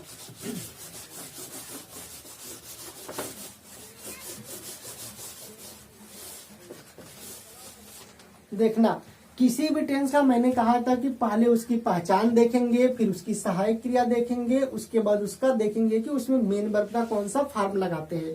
तो हमने अभी तक क्या देखा कि प्रेजेंट परफेक्ट टेंस का क्या होता है? इसकी पहचान होता है चुका है, चुकी है, चुके हैं, लिया है, ली है, लिए हैं, दिया है, दी है, दिए हैं, आदि शब्द आते हैं तो वह वाक्य होता है प्रेजेंट परफेक्ट टेंस का। बात करें इसकी सहायक क्रिया की तो इस टेंस की सहायक क्रिया होती है हैज और हैव होती है। और हैज का प्रयोग एक वचन कर्ता के साथ करते हैं। एक वचन में क्या आ जाएगा? कि कोई एक व्यक्ति आ जाएगा, किसी का नाम आ जाए, लेकिन एक होना चाहिए। और क्या आ जाए? ही, सी, इट, ये सब जैसे अगर एक वचन आ जाए तो हैज का प्रयोग करेंगे। अगर बहुवचन आ जाए जैसे आई, वी, यू, दे, ऐसे अगर बहुवचन आ जाए तो सहायक क्रिया हैव का प्रयोग करेंगे। बात करें इसकी मुख्य क्रिया की तो मुख्य क्रिया का कौन सा फॉर्म लगा देंगे? Third form. जैसे कम, केम, कम, तो थर्ड फॉर्म क्या होगा? कम।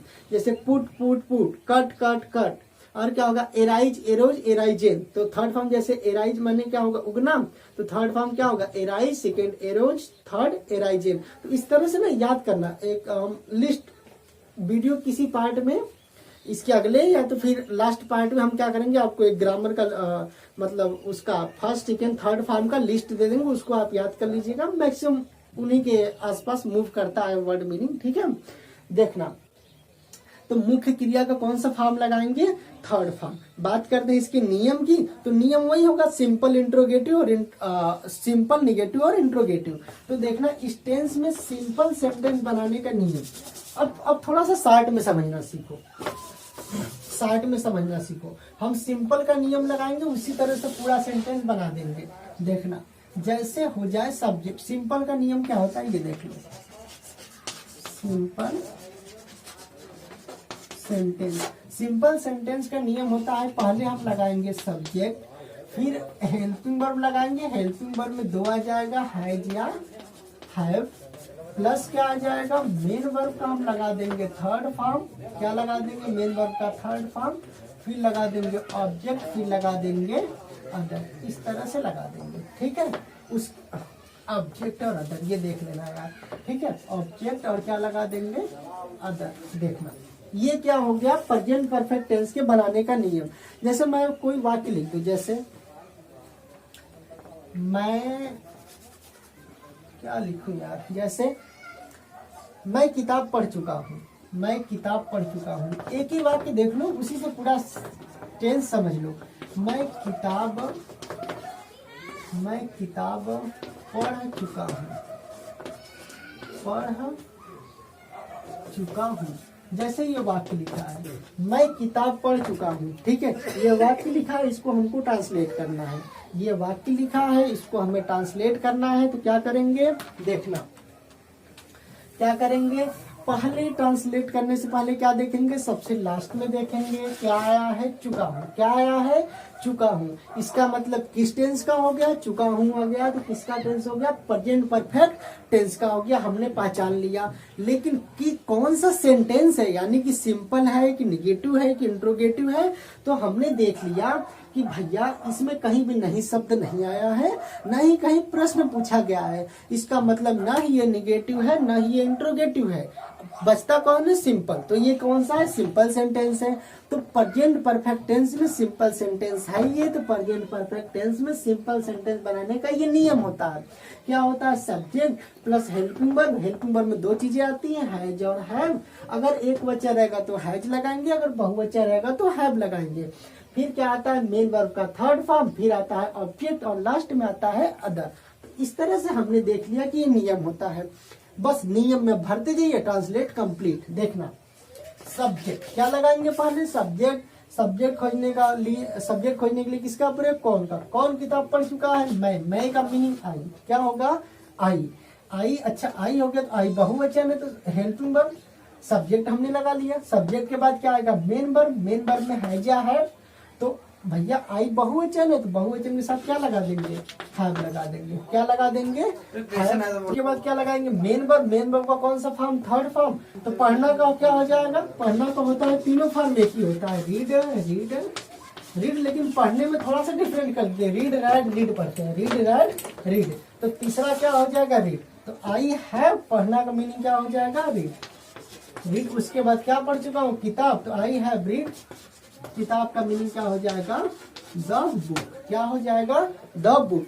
तो देखना, हमने क्या किया दोस्त, हमने क्या किया कि हमने चुपचाप वाक्य के लास्ट में देखा चुका हूँ आया, तो हमने पहचान लिया कि किस टेंस का है। चुका हूँ पहचान होता है प्रेजेंट परफेक्ट टेंस का, तो हमने पहचान लिया कि भाई ये प्रेजेंट परफेक्ट टेंस का है। फिर हमने क्या देखा कि कौन सा सेंटेंस है, तो इसमें कहीं भी नहीं शब्द नहीं था, नहीं कहीं प्रश्न पूछा था, तो हमने समझ लिया कि ये प्रेजेंट परफेक्ट टेंस के सिंपल सेंटेंस है। प्रेजेंट परफेक्ट टेंस का सिंपल सेंटेंस है। सिंपल सेंटेंस बनाने का हमने नियम देख लिया। उसी नियम के अनुसार इस टेंस को भर दिया, सॉरी इस सेंटेंस को भर दिया। तो क्या किया, नियम में लिखा था पहले सब्जेक्ट, हमने सब्जेक्ट खोज लिया, कौन किताब पढ़ चुका है, तो मैं का हमने मीनिंग लिख दिया आई। उसके बाद नियम कहता है हेल्पिंग वर्ब। हेल्पिंग वर्ब में कहता है हैज या हैव में से कोई लगाएंगे, तो देखना आई बहुवचन था, तो हमने क्या लगा दिया, हैव। उसके बाद क्या कहता है नियम, मेन वर्ब लगाएंगे, लेकिन मेन वर्ब का कौन सा फॉर्म, थर्ड फॉर्म। तो पढ़ना का रीड लिखा जाता है, तीनों फॉर्म एक ही लिखा जाता है, लेकिन पढ़ने में थोड़ा डिफरेंट होता है, रीड राइट रीड पढ़ देते हैं उसे। तो पढ़ना का थर्ड फॉर्म क्या हो जाएगा, रीड।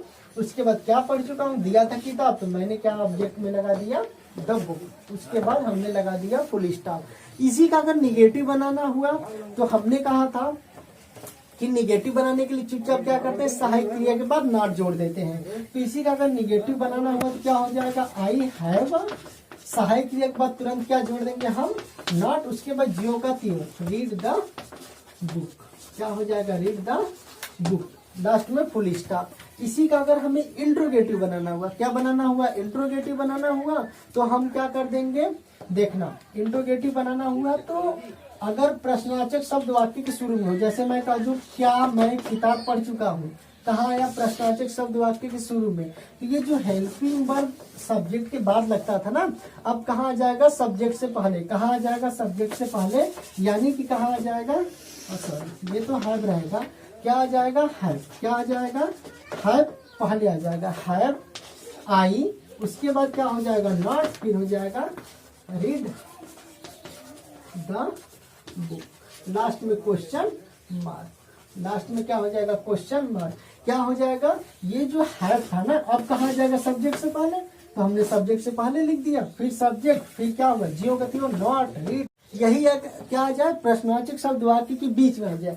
जैसे मैं किताब क्यों पढ़ चुका हूँ, मैं किताब क्यों पढ़ चुका हूँ, तो क्यों आ गया, मतलब इंट्रोगेटिव सेंटेंस हो गया। क्यों कहाँ है, वाक्य के बीच में। तो इसके एक स्टेप और पहले, यानी वाक्य के बीच में है तो हैव के बाद, हैव से पहले क्या लगा देंगे, क्वेश्चन वर्ड का मीनिंग। तो क्यों का क्या हो जाएगा, वाई क्या हो जाएगा, वाई। फिर नियम ज्यों का त्यों, why have I not read the book, last में क्या लगा देंगे, क्वेश्चन मार्क। तो इस तरह से हम क्या करेंगे कि चुपचाप सिर्फ एक नियम देखेंगे, उसी नियम का इस तरह से हम क्या करेंगे कि सेंटेंस को टेंस को पहचानेंगे और किस तरह का उसमें सेंटेंस है, उस सेंटेंस बनाने का नियम लिखेंगे और उसी नियम में सेंटेंस को क्या कर देंगे, भर देंगे। हमारा ट्रांसलेशन क्या हो जाएगा। तो देखना दोस्त, इसके अब हम क्या चलेंगे, इसके आगे अब हम पढ़ेंगे प्रेजेंट परफेक्ट कॉन्टिन्यूअस टेंस। क्या पढ़ेंगे, प्रेजेंट परफेक्ट कॉन्टिन्यूअस टेंस। अब इसका स्क्रीनशॉट ले लीजिए, फिर हम आगे बढ़ते हैं, ठीक है। तो इसके आगे अब हम देखेंगे प्रेजेंट परफेक्ट कॉन्टिन्यूअस टेंस। देखना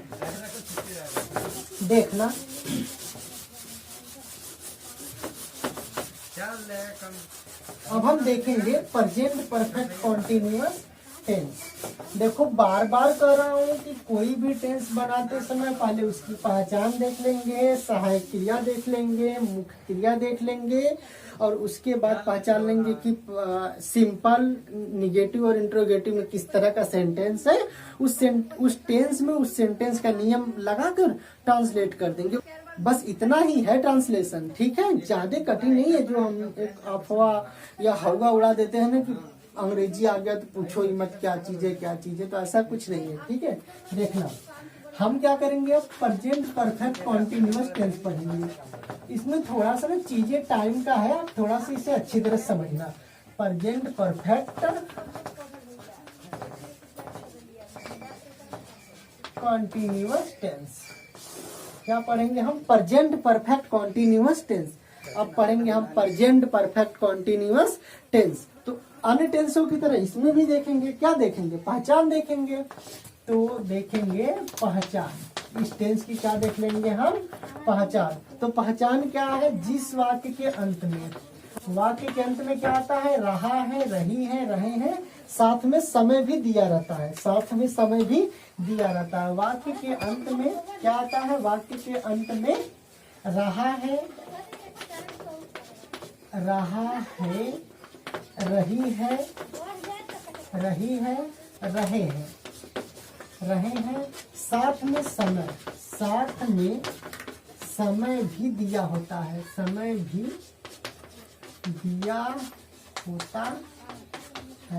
में है। तो इस टेंस की पहचान क्या होती है कि वाक्य के अंत में रहा है, रही है, रहे हैं आदि शब्द आते हैं, साथ में समय भी दिया होता है, तो वह वाक्य प्रेजेंट परफेक्ट कॉन्टिन्यूअस टेंस का होता है। देखना दोस्त, यहाँ पर थोड़ा सा ना बारीक अंतर है, समझना।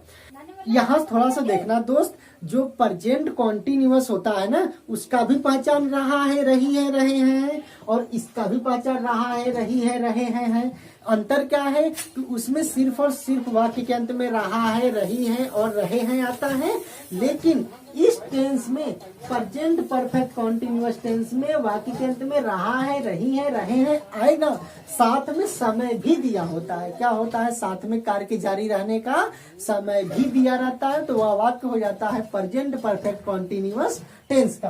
बात करें इसकी सहायक क्रिया की, बात करें इस टेंस की सहायक क्रिया की, तो होती है हैज बीन और होती है हैव बीन। क्या होती है, हैज बीन और हैव बीन, BEEN, ठीक है। हैज बीन सहायक क्रिया कब लगाते हैं, तो एक वचन कर्ता के साथ सहायक क्रिया हैज बीन लगाते हैं और बहुवचन कर्ता के साथ सहायक क्रिया हैव बीन लगाते हैं। बात करें इस टेंस की मुख्य क्रिया की, तो मुख्य क्रिया का पहला फॉर्म लगाते हैं, और उसमें ING जोड़ देते हैं। मुख्य क्रिया का फर्स्ट फॉर्म यानी कि MV का फर्स्ट फॉर्म लगाते हैं और उसमें ING जोड़ देते हैं। ये हो गया इस टेंस के बारे में। ये हो गया इस टेंस के बारे में। तो प्रेजेंट परफेक्ट कॉन्टिन्यूअस टेंस की बात करें तो प्रेजेंट परफेक्ट टेंस की पहचान क्या होती है, तो जिस वाक्य के अंत में रहा है, रही है, रहे हैं आदि शब्द आता है और साथ में समय भी दिया रहता है कार्य के जारी रहने का। साथ में क्या दिया रहता है, कार्य के जारी रहने का समय भी दिया रहता है, तो वह वाक्य प्रेजेंट परफेक्ट कॉन्टिन्यूअस टेंस का होता है। बात करें इस टेंस की सहायक क्रिया की, तो इस टेंस की सहायक क्रिया हैज बीन और हैव बीन होती है। लेकिन ध्यान रखना यहाँ पर एक वचन कर्ता जैसे कि कोई सिंगल व्यक्ति या वस्तु हो या फिर ही सी इट आदि शब्द हो, सॉरी आदि कर्ता हो, तो इसके साथ यानी कि एक वचन कर्ता के साथ हैज बीन का प्रयोग करते हैं। बात करें अगर हैव बीन की, तो सहायक क्रिया हैव बीन का प्रयोग बहुवचन कर्ता के साथ करते हैं। बहुवचन कर्ता जैसे कि आई, वी, यू, दे या मोर देन वन, एक से अधिक रहे तो उसके लिए यानी कि बहुवचन के लिए हम सहायक क्रिया हैव बीन का प्रयोग करते हैं। बात करें इस टेंस की मुख्य क्रिया की, तो इस टेंस में मुख्य क्रिया का पहला फॉर्म लगाते हैं यानी कि मेन वर्ब का फर्स्ट फॉर्म लगाते हैं और उसमें आईएनजी जोड़ देते हैं। ठीक है, तो ये हो गया इस प्रेजेंट परफेक्ट कॉन्टिन्यूअस टेंस का। अब जैसे हम पीछे करते आए हैं, इसमें 3 तरह के सेंटेंसेस आएंगे। कौन कौन? सिंपल, निगेटिव और इंट्रोगेटिव। इंट्रोगेटिव में 2 प्रश्नवाचक शब्द वाक्य के शुरू में और प्रश्नवाचक शब्द वाक्य के बीच में नियम देखते जाएंगे और टेंस बनाते जाएंगे। तो पहले आप इसका स्क्रीनशॉट ले लो, उसके आगे की बात करते हैं। देखो स्क्रीनशॉट हो गया होगा ना, अब इसके आगे बढ़ते हैं। ठीक है, देखो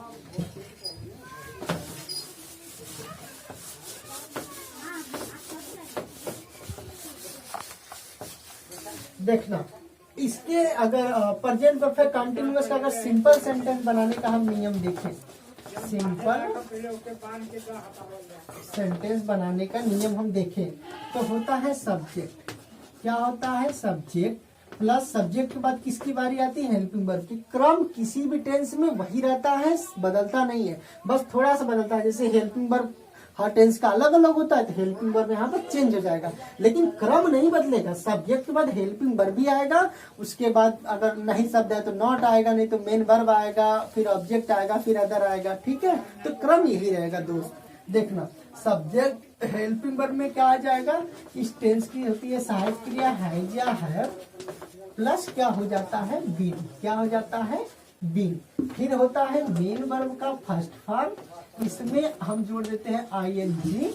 उसके बाद आता है ऑब्जेक्ट, फिर आता है अदर, कुछ और रहे तब, फिर आता है सिंस या फार। सिंस या फार, क्या आता है? सिंस या फार।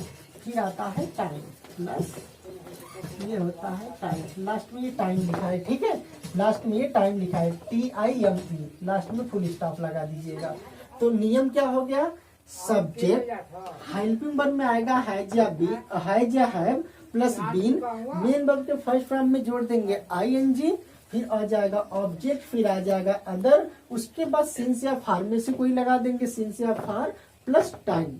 यहाँ पर थोड़ा सा समझना ये सिंस या फार का चक्कर क्या है। देखना, सिंस या फार का चक्कर क्या है। ठीक है, ये देखना, सिंस जो है ना, सिंस क्या करता है? पॉइंट ऑफ टाइम बताता है। क्या बताता है? Point of time. Point of time का मतलब कि एक निश्चित टाइम बताएगा। ये क्या करता है? निश्चित टाइम बताता है। निश्चित, ये क्या होता है? अनिश्चित। अनिश्चित का मतलब इसमें मतलब श्योरिटी नहीं होती, अनिश्चित। ये क्या बताता है? ये पीरियड ऑफ टाइम बताता है। ये क्या करता है? पीरियड ऑफ टाइम बताता है, यानी कि ये क्या बताता है? अवधि बताता है। देखना, थोड़ा समझना, सिंस या फार में समझना। देखो, सिंस का प्रयोग हम निश्चित समय के लिए करते हैं। सिंस का प्रयोग हम निश्चित समय के लिए करेंगे और फार का प्रयोग हम अनिश्चित समय के लिए करेंगे।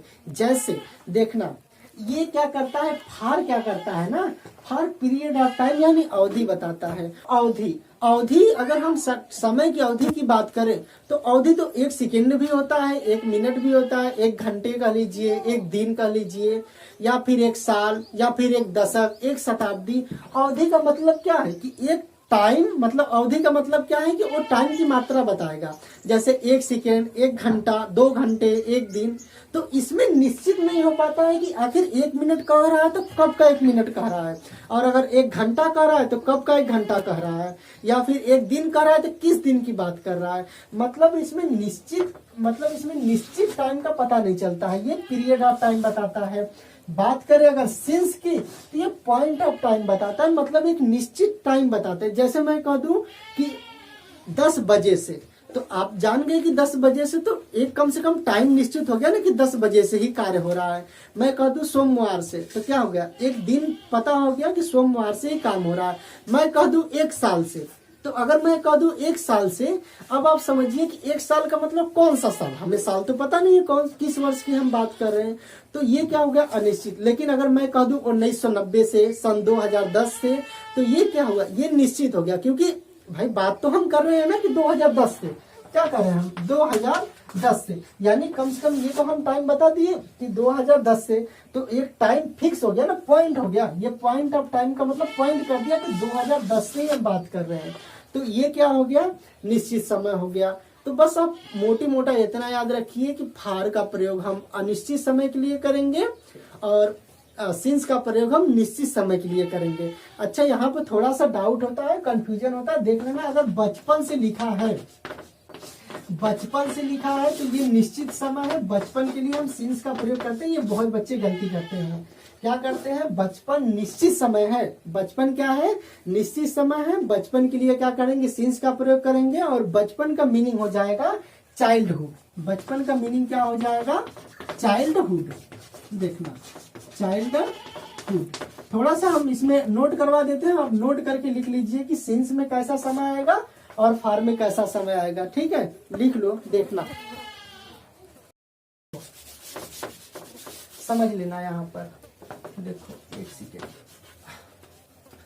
अगर हम बात करें निश्चित समय की, अगर हम बात करें निश्चित समय की, तो निश्चित समय में क्या आएगा, अगर बजे दिया रहेगा, क्या दिया रहेगा, बजे, क्या दिया रहेगा, बजे, तो बजे निश्चित है। बजे का मतलब जैसे 2 बजे से, 3 बजे से, 4 बजे से, तो ये कम से कम पॉइंट दिखा रहा है ना कि 4 बजे, पॉइंट क्या है, 4 बजे। तो आप एक पार्टिकुलर टाइम से कोई कार्य का जारी होना पाया जाता है, तो क्या होगा, निश्चित। और मैं कह दूं बचपन से, क्या कह दूं, बचपन से।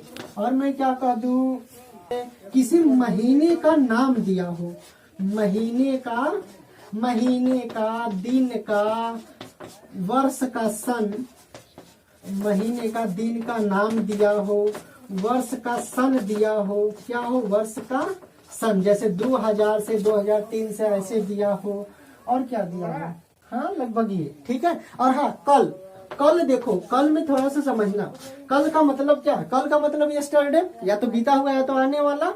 तो कल क्या है, या तो एक दिन पहले या तो एक दिन बाद, तो कल भी निश्चित है, क्या है, कल भी निश्चित है। तो निश्चित समय में क्या आएगा, बजे दिया रहे, बचपन से रहे, या फिर किसी महीने का नाम दिया हो, दिन का नाम दिया हो, या वर्ष का सन दिया हो, या कल, ये क्या हो, निश्चित। और निश्चित समय के लिए हम किसका प्रयोग करेंगे, सिंस का प्रयोग करेंगे। निश्चित समय के लिए हम किसका प्रयोग करेंगे, सिंस का प्रयोग करेंगे। बात करें अगर हम अनिश्चित समय की, क्या करें, अनिश्चित समय की, यानी कि जो निश्चित नहीं है, तो अनिश्चित समय में क्या आ जाएगा, अनिश्चित समय में आ जाएगा जैसे कि घंटा, घंटे या घंटा, घंटे या क्या दिया हो, घंटा दिया हो, कई दिनों से, कई दिनों से, कई महीनों से, क्योंकि इसमें निश्चित नहीं है भाई, कई दिनों का मतलब क्या है, कितने दिनों से, कई महीनों से मतलब क्या, कितने महीनों से, या कितने महीनों भी दिया है तो किस महीनों से, किस दिन से। मैं कह दूं कि तुम 4 दिनों से पढ़ रहे हो, भाई 4 दिन तुम किस दिन से गिन रहे हो, संडे से गिन रहे हो कि मंडे से गिन रहे हो कि ट्यूसडे की वेडनेसडे सॉरी, कि थर्सडे की फ्राइडे की सैटरडे, किस किस दिन से गिर रहे हो, तो निश्चित तो नहीं है। मैं कह दूं 4 महीने से, भाई किस महीने से, जनवरी से गिर रहे हो कि फरवरी से कि मार्च से, किस महीने से गिर रहे हो। मैं कह दूं 10 सालों से, 10 साल आप कौन सा सन ले रहे हो, 2000 से 2010 ले रहे हो कि 1990 से 1999 ले रहे हो, क्या ले रहे हो, कुछ पता नहीं है, तो निश्चित तो है नहीं एक, लेकिन अवधि है। देखो अवधि का मतलब क्या, टाइम की मात्रा तो है ना भाई कि 10 साल, 4 दिन, ये मात्रा तो है ना कि हाँ 4 दिन से तो काम का जारी होना पाया जा रहा है, लेकिन पार्टिकुलर टाइम नहीं पता है कि कब से कितने के बीच में पाया जा रहा है। तो क्या होगा, यह अनिश्चित हो गया। अगर पाया जाएगा कि हाँ इतने ही पॉइंट से मतलब इसी टाइम से स्टार्ट हुआ और टाइम दे दिया, तब क्या हो जाएगा, निश्चित हो जाएगा। तो ये क्या हुआ, नहीं पता चला, बस ओनली अवधि दिया है, तो क्या हो जाएगा, घंटे या घंटा, कई दिनों से, कई महीनों से, और क्या हो जाएगा, कई सालों से, कई सालों का लो या वर्षों का लो, कई सालों या किसी को क्या कहते हैं, साल को ही तो वर्ष कहते हैं ना, कई वर्षों से, और क्या दिया रहेगा, आदि शब्द इसी तरह से आदि लगा देंगे, ठीक है। आदि मतलब इसी तरह का अगर टाइम दिया रहेगा तो यह निश्चित हो जाएंगे। अगर इस तरह के टाइम दिए रहेंगे जैसे बजे, बचपन से, महीनों का नाम, दिन का नाम, वर्ष का सन, या कल। ये देखो बचपन और कल में थोड़ा सा ध्यान रखना, बचपन में बहुत लोग गलती करते हैं, ठीक है। सिंस चाइल्डहुड लिखा जाता है, बचपन का मीनिंग होता है चाइल्डहुड, और बचपन से ये निश्चित समय है, बचपन से ये निश्चित समय है। तो देखो अब तक हम जितना ट्रांसलेशन पढ़ते आए सब में नियम सेम ही मूव किया है। सब्जेक्ट भाई लगा देंगे, सब्जेक्ट के बाद हेल्पिंग वर्ब लगा देंगे, है या है, फिर क्या लगा देंगे, बीन, फिर मेन वर्ब के फर्स्ट फॉर्म में आईएनजी, फिर ऑब्जेक्ट, फिर अदर, फिर सिंस या फार लगाएंगे टाइम के अनुसार। सिंस या फार किसके अनुसार लगाएंगे, टाइम के अनुसार। तो देखो टाइम अगर निश्चित रहेगा तो सिंस लगा देंगे, अगर टाइम अनिश्चित रहेगा तो फार लगा देंगे। तो अब हम क्या करेंगे, जैसे पीछे करते आए हैं, सेंटेंस लिखेंगे, देख लेंगे कौन सा सेंटेंस है, इस टेंस का नियम लगा के बना देंगे, ठीक है। देखना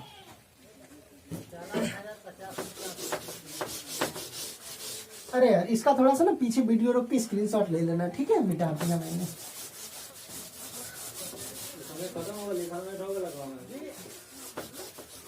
ठीक है, जैसे मैं कह दूं कि मैं 2 बजे से सो रहा हूँ, मैं 2 बजे से सो रहा हूँ, मैं 2 बजे से, यार छोड़ो यार बहुत मैं हो गया, तुम 2 बजे से सो रही हो, तुम 2 बजे से, तुम 2 बजे से सो रही हो, तुम 2 बजे से सो रही हो, ये वाक्य है। देखो भूल जाओ किस टेंस का है, मैं बार बार कह रहा हूँ दोस्त, रटना मत, रट्टू तोता बनोगे हमेशा दिक्कत होगा, समझ लेना।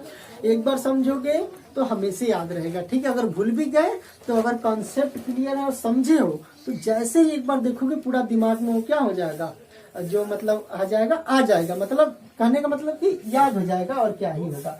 देखना, तुम 2 बजे से सो रही हो, ये वाक्य लिखा है, और चुपचाप हमें कह दिया कि ट्रांसलेट इनटू द इंग्लिश। क्या बोल दिया, ट्रांसलेट इनटू द इंग्लिश, मतलब हमें अंग्रेजी में अनुवाद करना है। ये वाक्य लिखा है, कैसे करेंगे, चुपचाप जैसे पीछे करते आए हैं वैसा ही करेंगे। हम क्या देख लेंगे, वाक्य के अंत में क्या आया, रही हो, क्या आया, रही हो। तो रही हो आया तो हमारे दिमाग में तुरंत क्लिक करेगा कि ये 2 टेंस, या तो ये प्रेजेंट कॉन्टिन्यूअस का होगा या तो प्रेजेंट परफेक्ट कॉन्टिन्यूअस टेंस का होगा। लेकिन दोस्त देखना, यहाँ पर 2 बजे से टाइम दे दिया है, क्या दे दिया है, टाइम। और हमने प्रेजेंट कॉन्टिन्यूअस टेंस में पढ़ा था कि जिस वाक्य के अंत में रहा है, रही है, रहे हैं आदि शब्द आता है वह वाक्य प्रेजेंट कॉन्टिन्यूअस टेंस का होता है।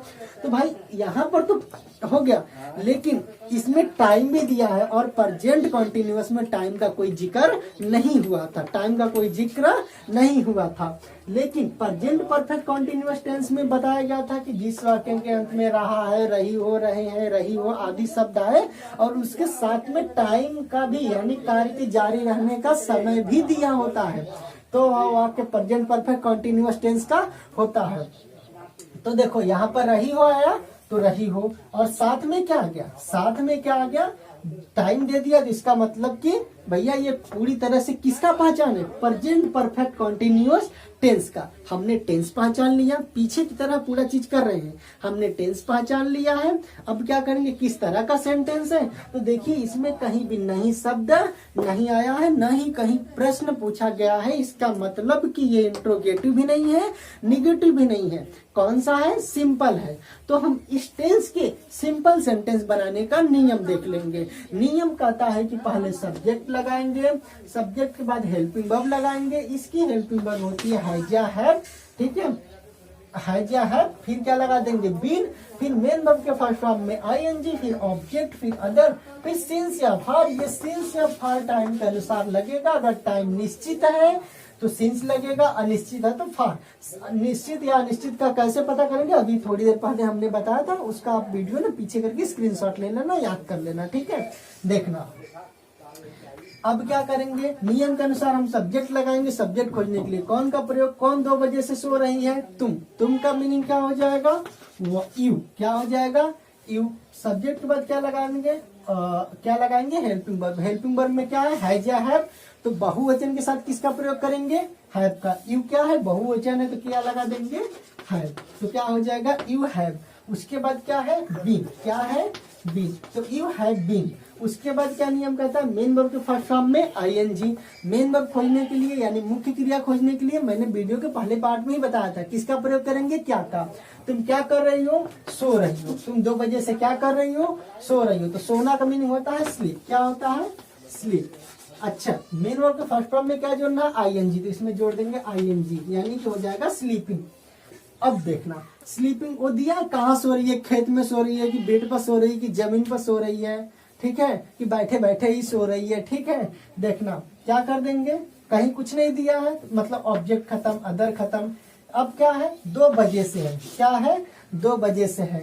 तो पहले हम सिंस या फॉर नहीं लगाएंगे, पहले हम सिंस या फॉर नहीं लगाएंगे, पहले हम देखेंगे कि टाइम क्या है। देखो बजे आया है दोस्त, क्या आया है, बजे। अगर 2 घंटे रहता, या अभी भूलो इसको, देखो 2 बजे से, बजे क्या होता है, बजे क्या हो गया, निश्चित। तो बजे निश्चित हो गया, तो इसकी जगह क्या लगा देंगे, निश्चित समय के लिए सिंस, क्या लगा देंगे, सिंस। फिर क्या है, टाइम कितना है, 2 बजे से, 2 बजे का क्या हो जाएगा, 2 o'clock। लास्ट में क्या लगा देंगे, फुल स्टॉप। अगर इसी में समझ लो, अगर ये रहता तुम 2 घंटे से, अगर यहाँ पे क्या रहता, घंटे से, तुम 2 घंटे से सो रही हो, क्या रहता, तुम 2 घंटे से सो रही हो, तो भैया सब चीज तो वही लगाते हैं, टाइम में अंतर हो जाता है। घंटा दिया है और घंटा क्या होता है, अनिश्चित, क्योंकि 2 घंटे का मतलब कब, 10 से 12 कि 12 से 2 कि 2 से 4 कि 6 से 8। भाई 2 घंटे का मतलब तो हम कभी भी काउंट कर सकते हैं। ये क्या हो जाता है, अनिश्चित। तो सिंस की जगह हम क्या लगा देते, फार लगा देते, क्या लगा देते, फार लगा देते। और यहाँ जो 2 o'clock लिखा है, क्या लगा देते, फार 2 आवर। आवर का मतलब 1 हो गया, यस लगा देंगे, मतलब 2 घंटा, फॉर 2 आवर्स, ठीक है। तो इस तरह से हम बनाते, क्या करते, इस तरह से हम बनाते हैं। इसी का देखो निगेटिव देख लेना दोस्त, इसी का निगेटिव क्या हो जाएगा, समझना। इसी का निगेटिव क्या हो जाएगा, तो हमने बताया था कि निगेटिव बनाने के लिए जो सिंपल का रूल होता है वही रहता है, बस क्या करते हैं हम हेल्पिंग वर्ब के बाद नॉट लगा देते हैं। तो हेल्पिंग वर्ब क्या, हैज या हैव है, उसके बाद हम क्या लगा देंगे, नॉट, क्या लगा देंगे, नॉट। यानी हैज और हैज मतलब हैज हैव और बीन के बीच में क्या लगा देंगे, नॉट, क्या लगा देंगे। यहाँ पर क्या आ जाएगा, जैसे मान लो अगर रहता तुम 2 बजे से नहीं सो रही हो, क्या रहता, तुम 2 बजे से नहीं सो रही हो, तो निगेटिव हो जाता है। निगेटिव में क्या होता है, हेल्पिंग वर्ब के बाद तुरंत क्या आता है, नॉट, तो क्या हो जाता है, मान लो यहाँ पर रहता अगर नहीं, तो इसका हम निगेटिव किस तरह से बनाते हैं, निगेटिव देख लेना। निगेटिव किस तरह से बनाते हैं, हम सब्जेक्ट लगाते चुपचाप जैसे लगाते आए, फिर हेल्पिंग वर्ब लगाते हैं, हम हैव लगा देते।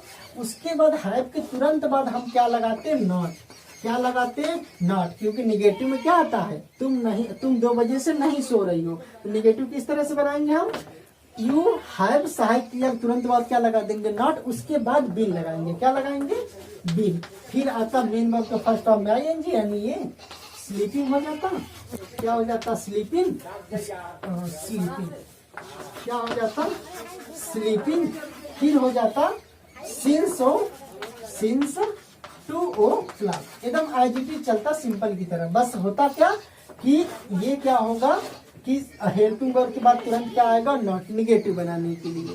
तो इस तरह से हम सिंपल और निगेटिव बनाएंगे, कुछ नहीं, जो सिंपल है सिंपल, बस हमने सहायक किया के बाद तुरंत क्या लगा दिया, नॉट। तो इस तरह से हम निगेटिव, इसका स्क्रीनशॉट आप ले लो, इसके बाद हम इसका इंट्रोगेटिव देखेंगे, ठीक है, ठीक है। स्क्रीनशॉट हो गया होगा, अब इसके आगे चलते हैं, देखिए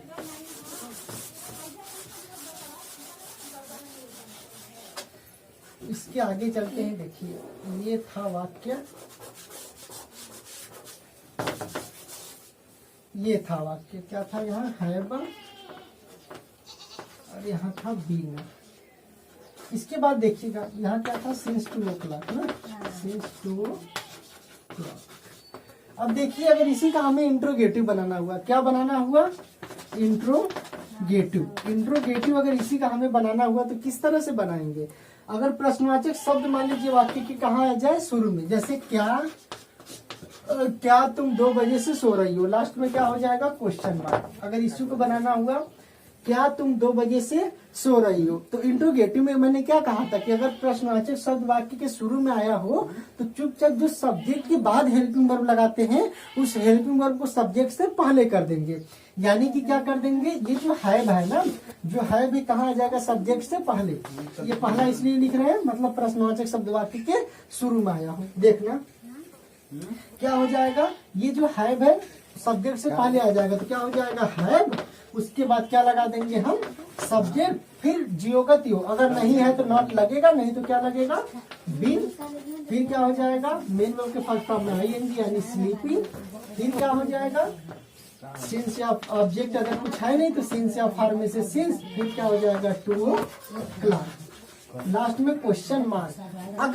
अगर यही प्रश्नवाचक शब्द वाक्य के बीच में आ जाता, जैसे तुम 2 बजे से कहाँ, तुम 2 बजे से कहाँ सो रही हो, मान लीजिए आ जाता तुम 2 बजे से कहाँ सो रही हो, तो क्या करते आप, चुपचाप क्या करते, अगर कहा है तो ये पहचान कर लेते आपकी इंट्रोगेटिव है, लेकिन प्रश्नवाचक शब्द वाक्य के बीच में आया है, प्रश्नवाचक शब्द कहाँ आया है, वाक्य के बीच में, तो हेल्पिंग वर्ब से पहले इसका मीनिंग आ जाता, मतलब इसको हम लिखते, तो कहाँ का मीनिंग क्या होता है, वेयर, क्या होता है, वेयर, ये ठीक है, क्या होता है, वेयर, तो हैव से पहले हम क्या लगा देते हैं, वेयर, और इसे इस्तेमाल कर लेते हैं, इसको क्या आता है, वेयर हैव यू, अगर नहीं है तो नॉट लगाते सब्जेक्ट के बाद, नहीं तो क्या लगा देते, been, where have you been sleeping since 2 o'clock। इस तरह से इस टेंस का सिंपल, निगेटिव और इंट्रोगेटिव बनाते हैं। देखो दोस्त, मैं अभी तक जितना करते आया हूँ वो आगे भी करूंगा। क्या करूंगा कि मैं चुपचाप पहले पहचान देख ले रहा हूँ, सहायक क्रिया और मेन वर्ब देखकर टेंस की पहचान देख ला रहा हूँ, सॉरी टेंस के बारे में पूरी जानकारी ले रहा हूँ कि कौन सा टेंस है तो किस तरह से पहचानेंगे। उसके बाद मैं क्या कर रहा हूँ कि टेंस का, उस टेंस में जो सेंटेंसेस आते हैं 3 तरह के, कौन कौन, सिंपल, निगेटिव और इंट्रोगेटिव, उसके बनाने का नियम क्या है, अच्छा नियम किस तरह से मूव करता है और क्रम क्या होता है, मैंने इस वीडियो की स्टार्टिंग में ही बता रखा है। तो वहां पर हमने समझा था कि सब्जेक्ट, उसके बाद हेल्पिंग वर्ब, उसके बाद मेन वर्ब, उसके बाद ऑब्जेक्ट और उसके बाद अदर आता है। नहीं रहेगा तो हेल्पिंग वर्ब के बाद क्या लगा देंगे, नॉट लगा देंगे, और अगर इंट्रोगेटिव रहेगा और प्रश्नवाचक शब्द शुरू में रहेगा तो सब्जेक्ट से पहले हेल्पिंग वर्ब कर देंगे, और अगर प्रश्नवाचक शब्द वाक्य के बीच में आ जाएगा तो हेल्पिंग वर्ब से पहले भी एक टर्म में जोड़ देंगे, WH वर्ड, या उसी को कहते हैं इंट्रोगेटिव वर्ड, या उसी को कहते हैं क्वेश्चन वर्ड, या उसी को कहते हैं प्रश्नवाचक शब्द।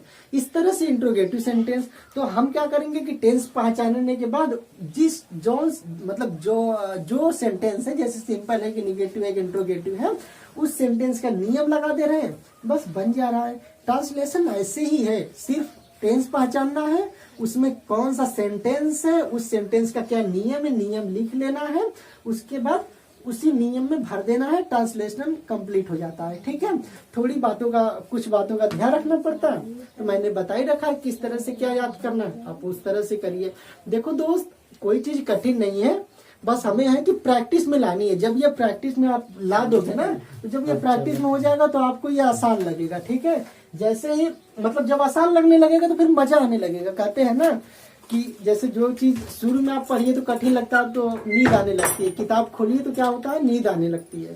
तो ऐसा नहीं होगा, जैसे ही आपकी प्रैक्टिस में आएगा आपकी इंटरेस्ट बढ़ने लगेगी और आप इस तरह से मतलब ट्रांसलेशन करने लगेंगे। देखिए, इसी तरह से सिंपल, निगेटिव, इंट्रोगेटिव करेंगे। आपको अच्छा ये लग रहा होगा कि मैं बहुत तेजी से ये पढ़ाया हूँ, मतलब प्रेजेंट कॉन्टिन्यूअस, परफेक्ट और परफेक्ट कॉन्टिन्यूअस। तो इसके पहले पार्ट में मैंने पूरा डिटेल में कर रखा था, इसीलिए मैं इसमें बहुत तेजी से मूव किया हूँ। आगे और भी तेजी से हम पढ़ेंगे, ऐसा नहीं कि ऊपर से जाएगा, लेकिन हाँ समझ में आएगा, ये और भी तेजी से आगे बढ़ेंगे, बस आप समझते जाइए। देखो, ये चीज जो मैं पढ़ा रहा हूँ टेंस ना, कोई भी चीज सीखो आप, चाहे टेंस हो चाहे कोई भी चीज हो, थोड़ा सा ना समय का ध्यान रखो कि कहाँ पर हमें स्पीड पकड़नी है, कहाँ पर हमें स्लो चलना है। ठीक है, अगर समय के साथ नहीं चलोगे ना तो जैसे ये टेंस ही है, आप समझ लो। अगर ये पढ़ा रहा हूँ, अगर रिवीजन नहीं करोगे और समय के साथ नहीं चलोगे तो बाद में पछताना ही पड़ता है। और ठीक है, आप समय के साथ चलिए, जैसे पढ़ा रहे हैं उसको रिवाइज भी करिए, नहीं तो समय के साथ नहीं चलोगे तो फिर आगे क्या होता है ना, दिक्कत ही होता है। ये समझो, अगर समय के साथ नहीं चलोगे आप, दिक्कत ही होता है। वो एक लाइन भी है ना कि पल पल तड़पे जिस पल के लिए, वो पल भी आया कुछ पल के लिए, सोचा रोक लूं इस पल को हर पल के लिए, मगर वो पल भी ठहरा कुछ पल के लिए। तो बाद में दोस्त मतलब पछतावा ही मिलता है, तो ऐसा ना हो, इसके लिए आप समय के साथ ही चले। ठीक है, तो हमने पहले पार्ट में पढ़ा था टेंस और देखा था प्रेजेंट इंडेफिनिट टेंस। इस पार्ट में हमने प्रेजेंट कॉन्टिन्यूअस, प्रेजेंट परफेक्ट और प्रेजेंट परफेक्ट कॉन्टिन्यूअस कंप्लीट किया। आगे इस वीडियो का जो पार्ट बनाएंगे हम पार्ट 3, ये सेकेंड पार्ट था। पार्ट 3 में हम देखेंगे पास्ट के चारों टेंस, यानी इंडेफिनिट, कॉन्टिन्यूअस, परफेक्ट और परफेक्ट कॉन्टिन्यूअस। उसके आगे हम बनाएंगे चौथा पार्ट फ्यूचर का।